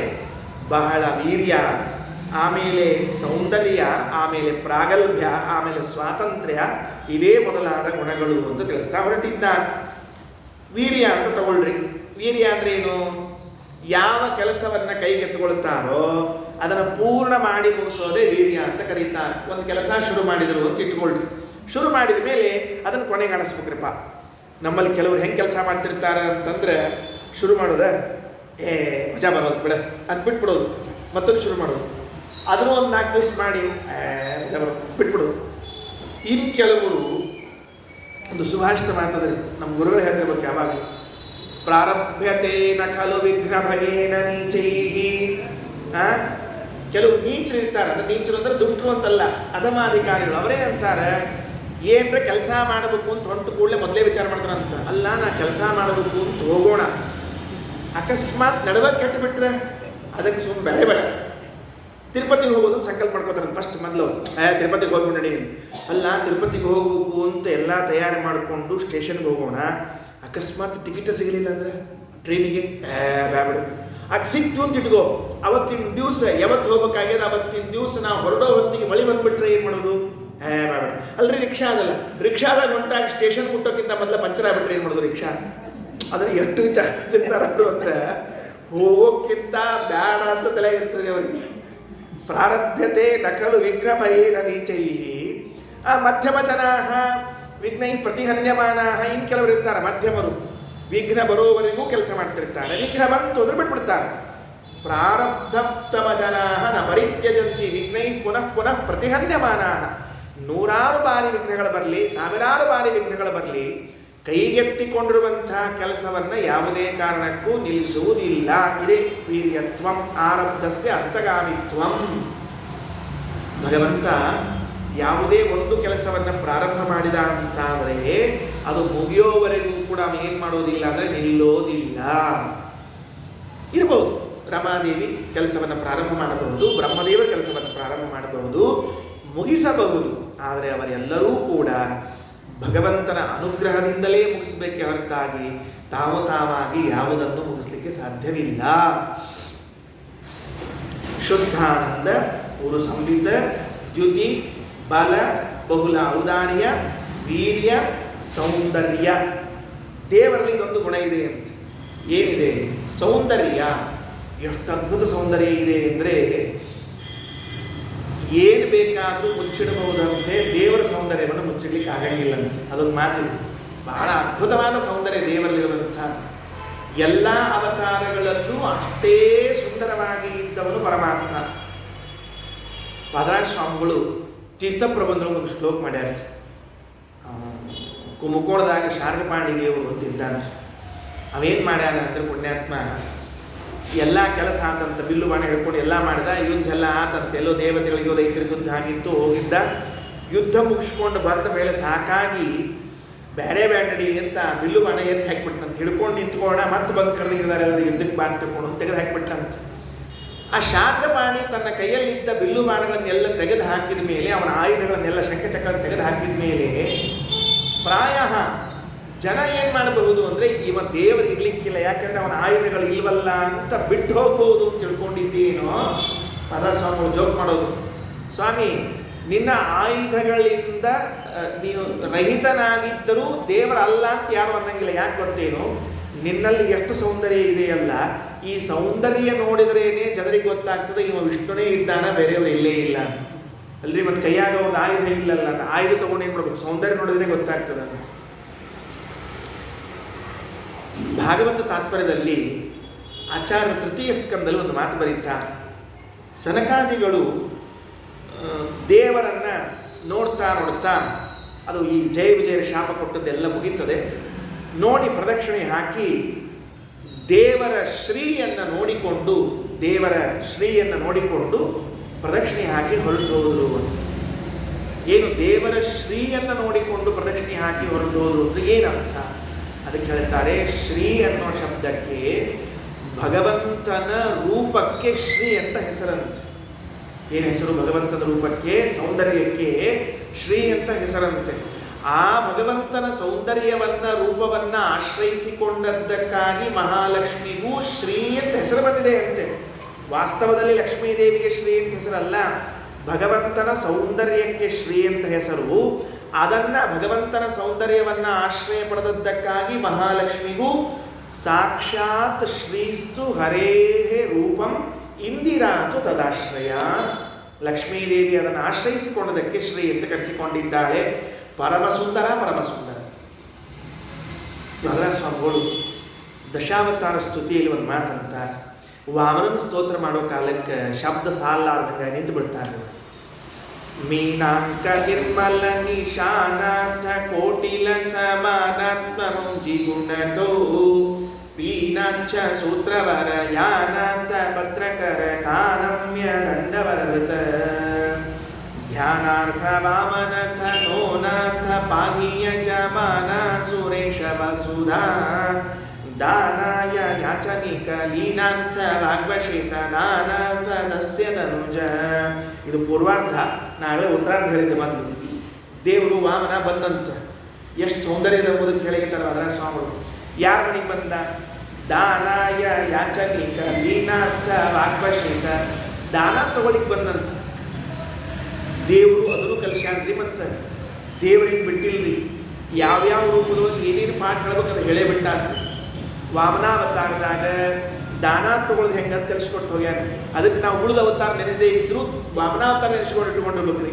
ಆಚಾರ ಮಂದಿ ಮುಖ್ಯ ಯಾವ ನೆನಪಿಟ್ಕೊಂಡಿರ್ಬೇಕು? ವಾಮನಾವತಾರ. ಯಾಕೆ ದಾನಾವತಾರ ಅಂತ ಹೆಸರಿದಕ್ಕೆ, ದಾನ ತಗೊಳ್ಳೋದು ಅಂತ ತಿಳ್ಕೊಂಡು. ಹಿಂಗಾಗಿ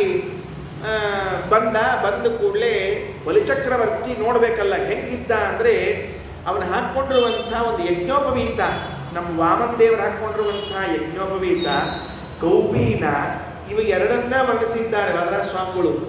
ಮೀನಾಂಕ ನಿರ್ಮಲ ನಿಶಾನಾಥ ಕೋಟಿಲ ಸಮಾನತ್ವ ಮೌಂಜಿ ಗುಣಕೌ ಮೀನಾಕ್ಷ ಸೂತ್ರಪದ ಯಾನಾಥ ಭದ್ರಕರ ಕಾರಮ್ಯ ದಂಡವರವೃತ. ಅವ ಬರ್ತಿದ್ರೆ ಜನಿವಾರ ಎಷ್ಟು ಚಂದಿತ್ತು. ಮೀನಾಂಕ ಅಂತ ಕರೀತಾರೆ ಸಂಸ್ಕೃತದೊಳಗೆ. ಅವ ಮನ್ಮಥಗ ಮೀನಾಂಕ ಅಂತ ಹೆಸರು. ಮನ್ಮಥ ನೋಡಿದ ಕೂಡಲೇ ಮನಸ್ಸು ಸೆಳಿತದಲ್ಲ, ಅದಕ್ಕೆ ಮನ್ಮಥ ಅಂತ. ಚಂದ್ರ ಹುಣ್ಣಿಮೆ ಚಂದ್ರ ಭಾಳ ಚಂದ ಇರ್ತಾನಂತ್ರಿ ಯಾವಾಗಲೂ. ಅವು ದ್ವಿತೀಯ ತೃತೀಯ ಚಂದ್ರ ನೋಡ್ಲಿಕ್ಕೆ ಹೋಗಲ್ಲ, ಯಾಕಂದ್ರೆ ಚಂದ ಇರಂಗಿಲ್ಲ ಅವ್ನು ಪುಣ್ಯಾತ್ಮ. ಇಷ್ಟಿಷ್ಟು ಇರ್ತಾರವಲ್ಲ, ಅದಕ್ಕೆ ಹುಣ್ಣಿಮೆ ಚಂದ್ರ. ಆ ಹುಣ್ಣಿಮೆ ಚಂದ್ರನಲ್ಲೂ ಕೂಡ ಕಲಂಕ ಅಂತ ಒಂದು ಇರ್ತದ್ರಿ, ಅದನ್ನು ತೆಗಿಬೇಕಂತ ವಾದರಾಜ ಸ್ವಾಮಿಗಳು ಹೇಳ್ಯಾರ. ಈಗೆಲ್ಲ ಡಿಲೀಟ್ ಮಾಡೋದನ್ನು ಬಂದು ನೋಡ್ರಿ, ಅವಾಗೆಲ್ಲ ಬಂದ್ಬಿಟ್ಟದ ಅದು.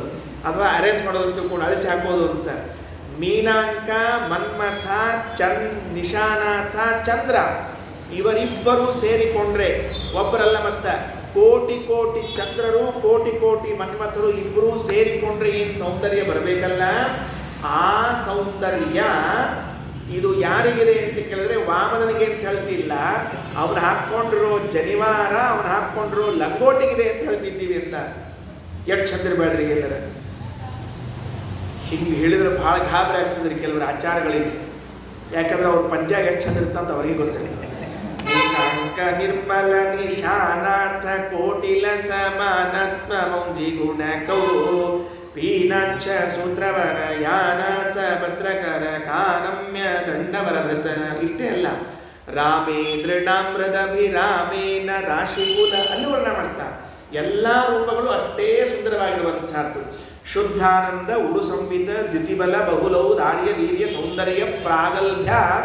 ಅದೇನ ಪ್ರಗಲ್ಭತ ದೇವರಿರುವಂಥ ನಿಶ್ಚಯಾತ್ಮಕವಾಗಿರುವಂತಹದ್ದು. ಸ್ವಾತಂತ್ರ್ಯ, ಎಲ್ಲಕ್ಕಿಂತ ಪ್ರಧಾನವಾದದ್ದು ಯಾವುದು? ಸ್ವಾತಂತ್ರ್ಯ.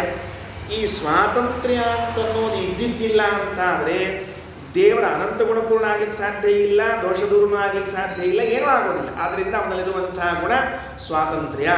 ಸ್ವಾತಂತ್ರ್ಯ ಅಂದರೆ ಏನು?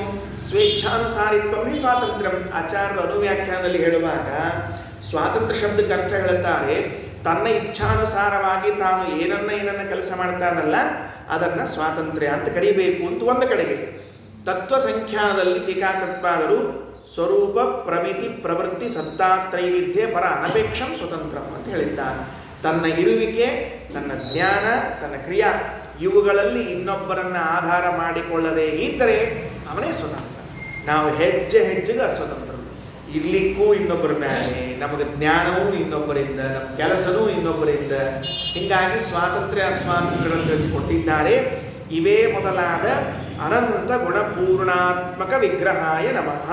ಅನಂತ ಗುಣಗಳಿಂದ ಕೂಡಿರುವಂತಹ ವಿಗ್ರಹ ಅಂದರೆ ಶರೀರ ಇದೆ ದೇವರಿಗೆ. ಇದನ್ನ ಯಾಕೆ ಹೇಳಬೇಕಾಗಿತ್ತು? ಅಲ್ಲೇನು ಟೀಕಾಕೃತ್ಪಾದರು ಅಂದಿಲ್ಲ, ಬರೇ ಗುಣಗಳಿವೆ ಅಂತ ಇಷ್ಟೇ ಹೇಳ್ಯಾರ. ಶುದ್ಧಾನಂದೋರು ಸಂವಿತ್ ದ್ಯುತಿಬಲ ಬಹುಲೋದಾರಿ ಇದೆ. ದೇಹಂ ಅಂದ್ರಲ್ಲ, ಆ ದೇಹಂ ಅನ್ನೋದನ್ನು ತೆಗೆದುಕೊಂಡು ವಿಗ್ರಹ ಮಾಡಿತು. ಯಾಕೆ ಹಂಗನ್ಬೇಕಾಯಿತು?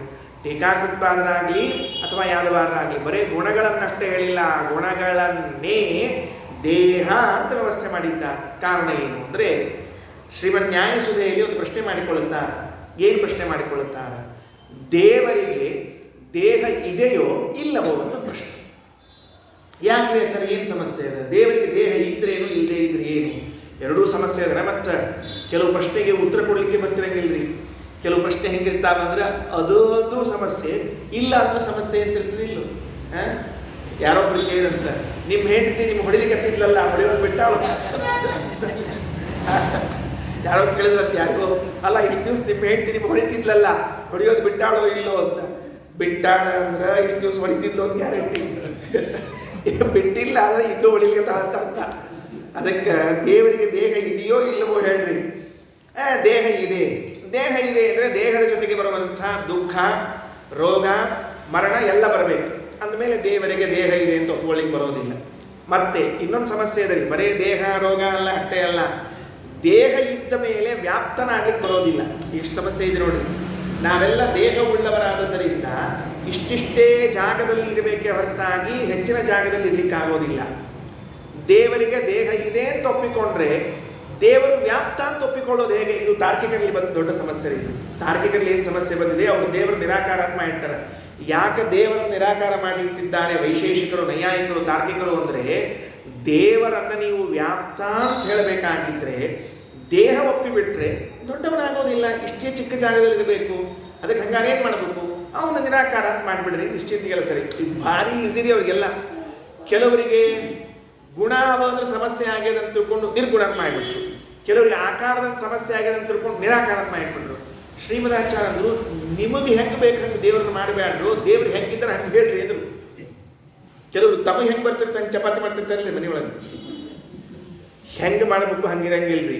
ಅವು ಆಫ್ರಿಕಾ ಖಂಡ ಆಗಿರ್ತಾವ, ಶ್ರೀಲಂಕಾ ಖಂಡ ಇರ್ತಾವ ಕೆಲವೆಲ್ಲ ಚಪಾತಿಗಳು.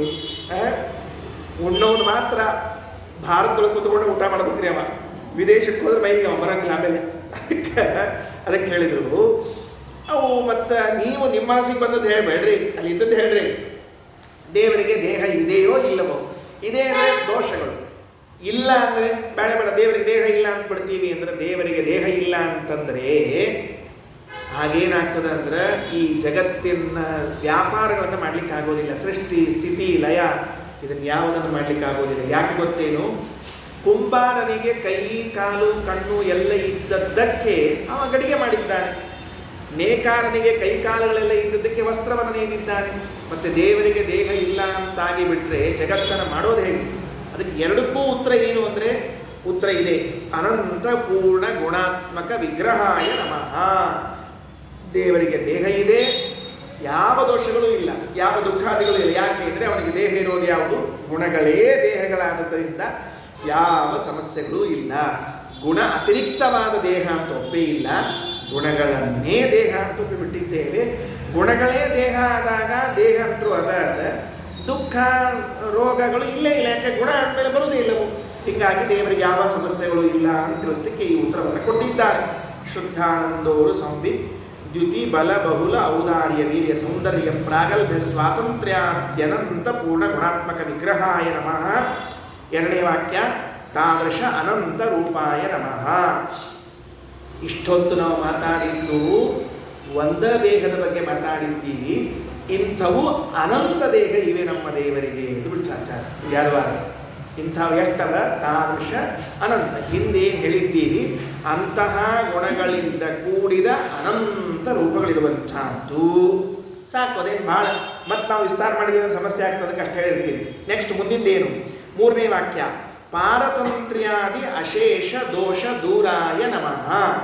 ದೇವರಲ್ಲಿ ಯಾವುದೇ ತರಹದ ದೋಷಗಳು ಇಲ್ಲವೇ ಇಲ್ಲ. ಪಾರತಂತ್ರ್ಯ ಮೊದಲಾದ ಯಾವ ದೋಷಗಳೂ ಇಲ್ಲ. ದೊಡ್ಡ ದೋಷ ಅಂದರೆ ಪಾರತಂತ್ರ್ಯ. ನಾವು ಹೇಳಿದ್ವಿ ಸ್ವಾತಂತ್ರ್ಯ ದೇವರಲ್ಲಿದೆ, ಪಾರತಂತ್ರ್ಯ ದೇವರಲ್ಲಿ ಇಲ್ಲ. ಯಾಕೆ ಅಂದರೆ ದೇವರಲ್ಲಿ ಪಾರತಂತ್ರ್ಯವನ್ನು ಒಪ್ಪಿಬಿಟ್ಟರೆ ಮುಗದೇ ಹೋಯ್ತು, ಏನಿಲ್ಲೇ ಇಲ್ಲ ಅಂತ ಅರ್ಥ. ಶುದ್ಧ ಗೋವಿಂದ. ಅದಕ್ಕೆ ಪಾರತಂತ್ರ್ಯ ಆದಿಗಳಿಲ್ಲ. ಬರೇ ಪಾರತಂತ್ರ್ಯ ಅಂತೊಂದಲ್ಲ.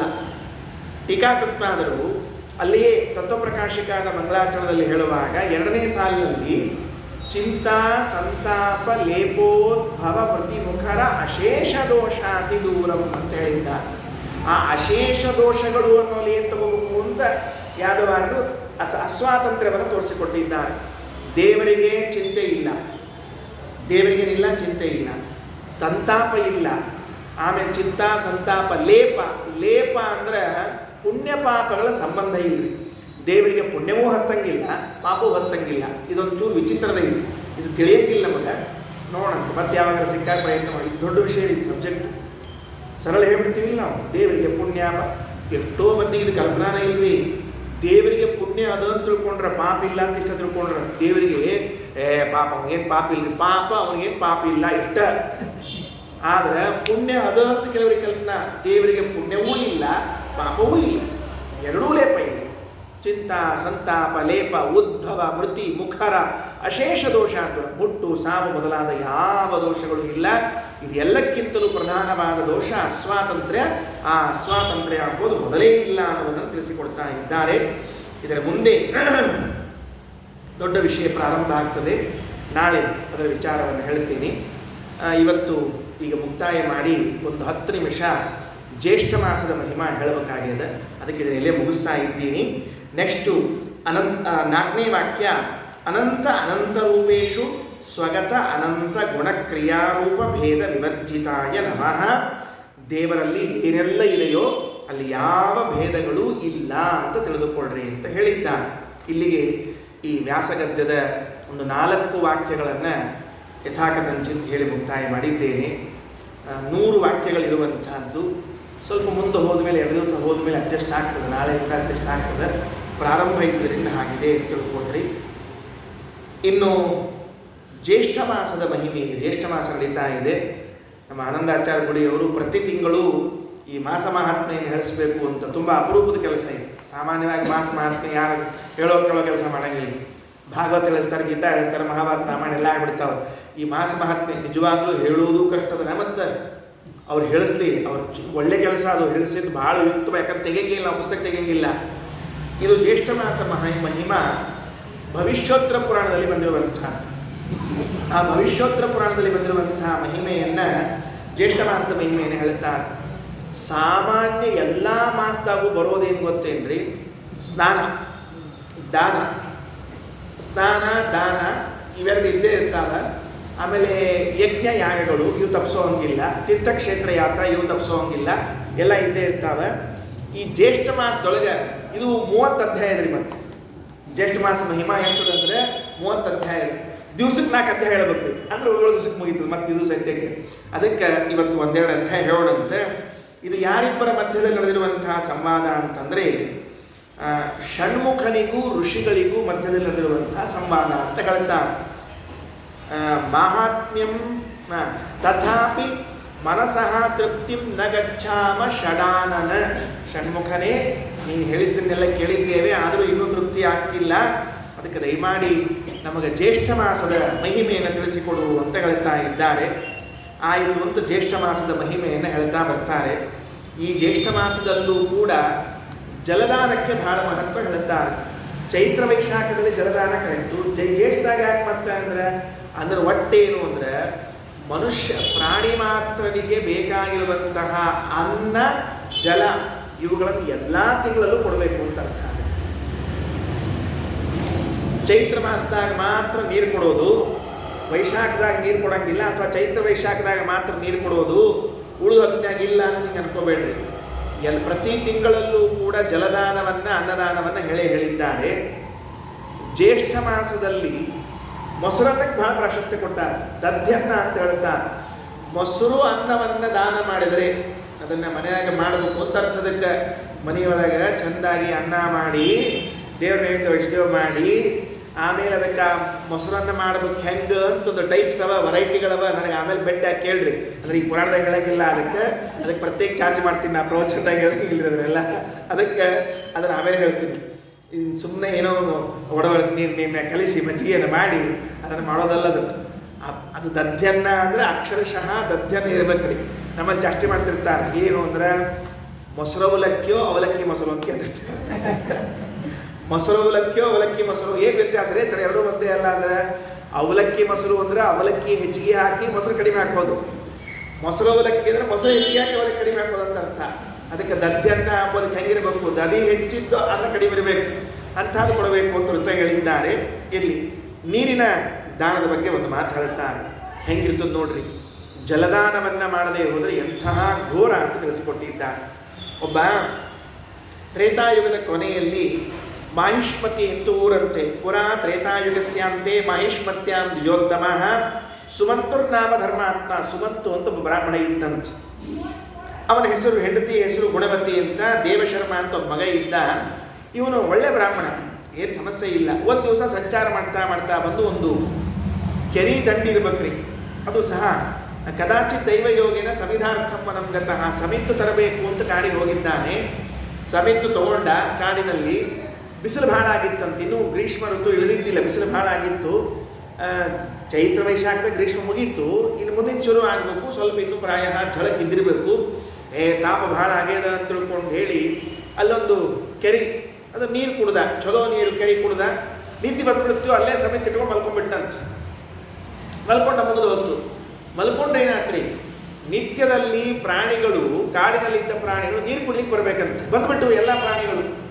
ಅಯ್ಯೋ ಹಂಗಾಗಿ ಮಲ್ಕೊಂಡ ಈ ಬ್ರಾಹ್ಮಣ, ಹುಲಿ ಚಿರತಿ ಗಿರಿತಿ ಎಲ್ಲ ಬಂದು ಮತ್ತೆ ನೀರು ಕುಡಿಬೇಕು ಅಂತ ತಿಳ್ಕೊಂಡು ಹೇಳಿ ಇವನು ಹರ್ಕೊಂಡು ತಿಂದ್ವೇನೋ ಅಂದ್ರೆ ಉಲ್ಟಾ ಅವು ಇವನ್ ನೋಡಿ ಹೆದರ್ಕೊಂಡು ಓಡಿ ಹೋಗ್ಬಿಟ್ಟುವಂತ.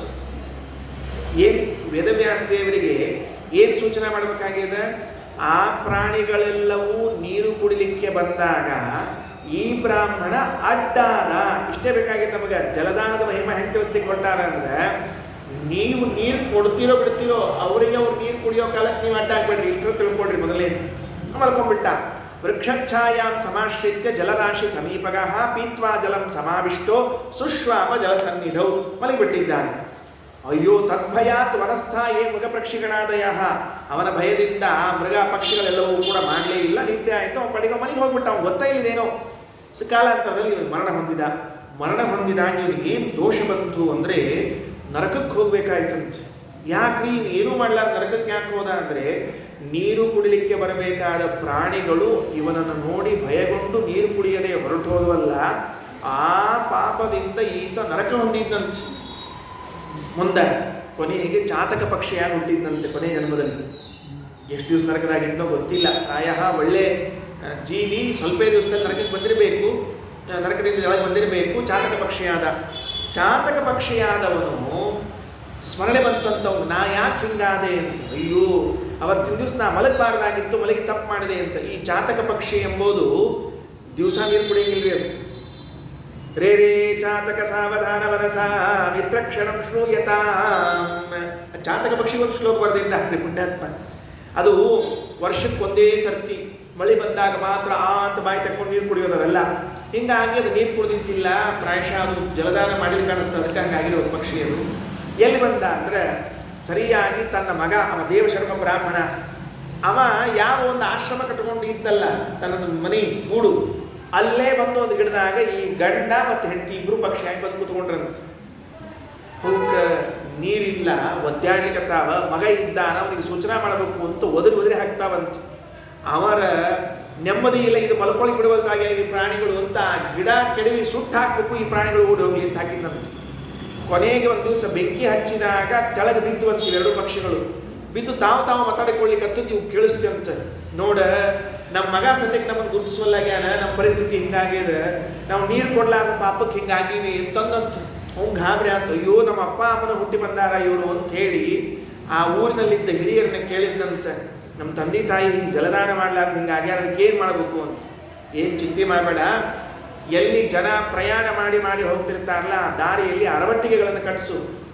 ಪ್ರಾಣಿ ಪಕ್ಷಿಗಳು ಎಲ್ಲಿ ಬರ್ತಿರ್ತಾವಲ್ಲ ಅಲ್ಲಿ ಅರವಟ್ಟಿಗೆಗಳನ್ನು ಕಟ್ಟಿಸಿದಾಗ ಅವು ನೀರು ಕುಡಿತಾವ. ಅವು ನೀರು ಕುಡಿದು ಅಂದ್ರೆ ನಿಮ್ಮ ಅಪ್ಪ ಮಗ ಮತ್ತು ಉದ್ಧಾರ ಆಗ್ತದ ಆ ಯೋನಿಯಿಂದ ಅಂತ ಹೇಳಿದ ಕೂಡಲೇ ಆ ಕೆಲಸ ಮಾಡ್ತಾ ಇದ್ದಾನಂತೆ. ಮಾಡಿದಾಗ ಅವನಿಗೆ ಅದು ಪಾಪದಿಂದ ಇದರಿಂದ ಯೋನಿಯಿಂದ ಮುಕ್ತ ಆಯಿತು ಅಂತ ಹೀಗೆ ತಿಳಿಸಿಕೊಟ್ಟಿದ್ದರಿಂದ ಜಲದಾನ ಬಹಳ ಮಹತ್ವದ್ದು, ನಾವು ಮಾಡಲೇಬೇಕು.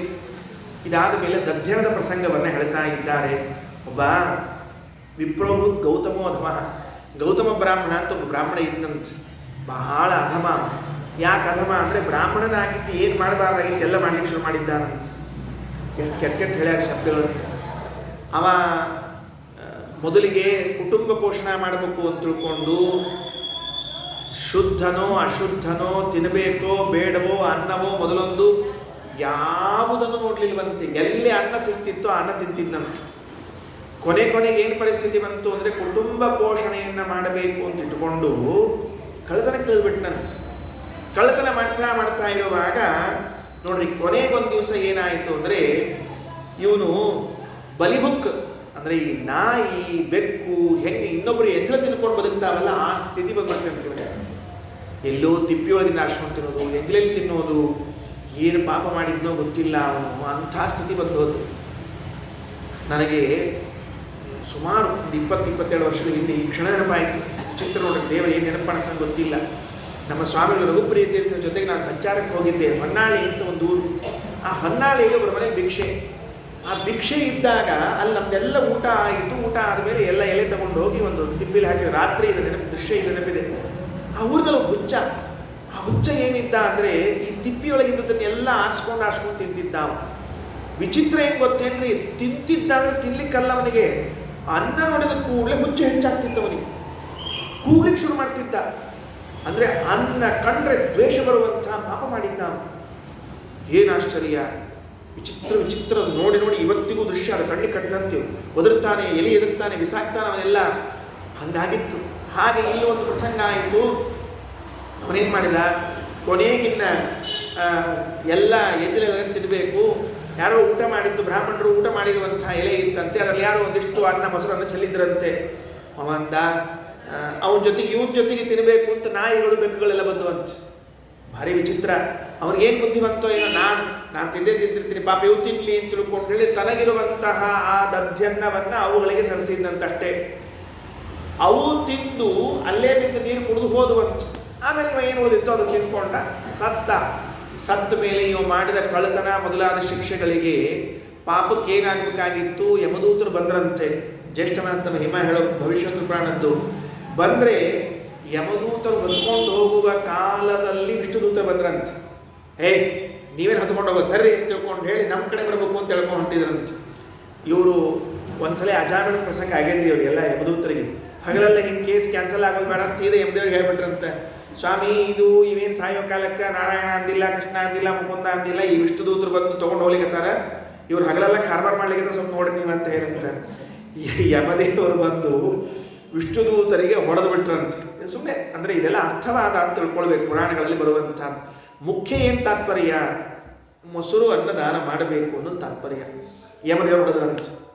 ಈ ವಿಷ್ಣುದೂತರು ಹೋಗಿ ವಿಷ್ಣು ಹೇಳಿದ್ರಂತೆ, ಸ್ವಾಮಿ ಯಮದೇವ್ರು ನಮ್ಗೆ ಹೊಡೆದು ಬಿಟ್ಟಾರ, ಹಿಂಗೆ ತಡಿ ಅಂತ ವಿಷ್ಣು ಬಂದಂತ ಹೇಳಕ್ಕೆ.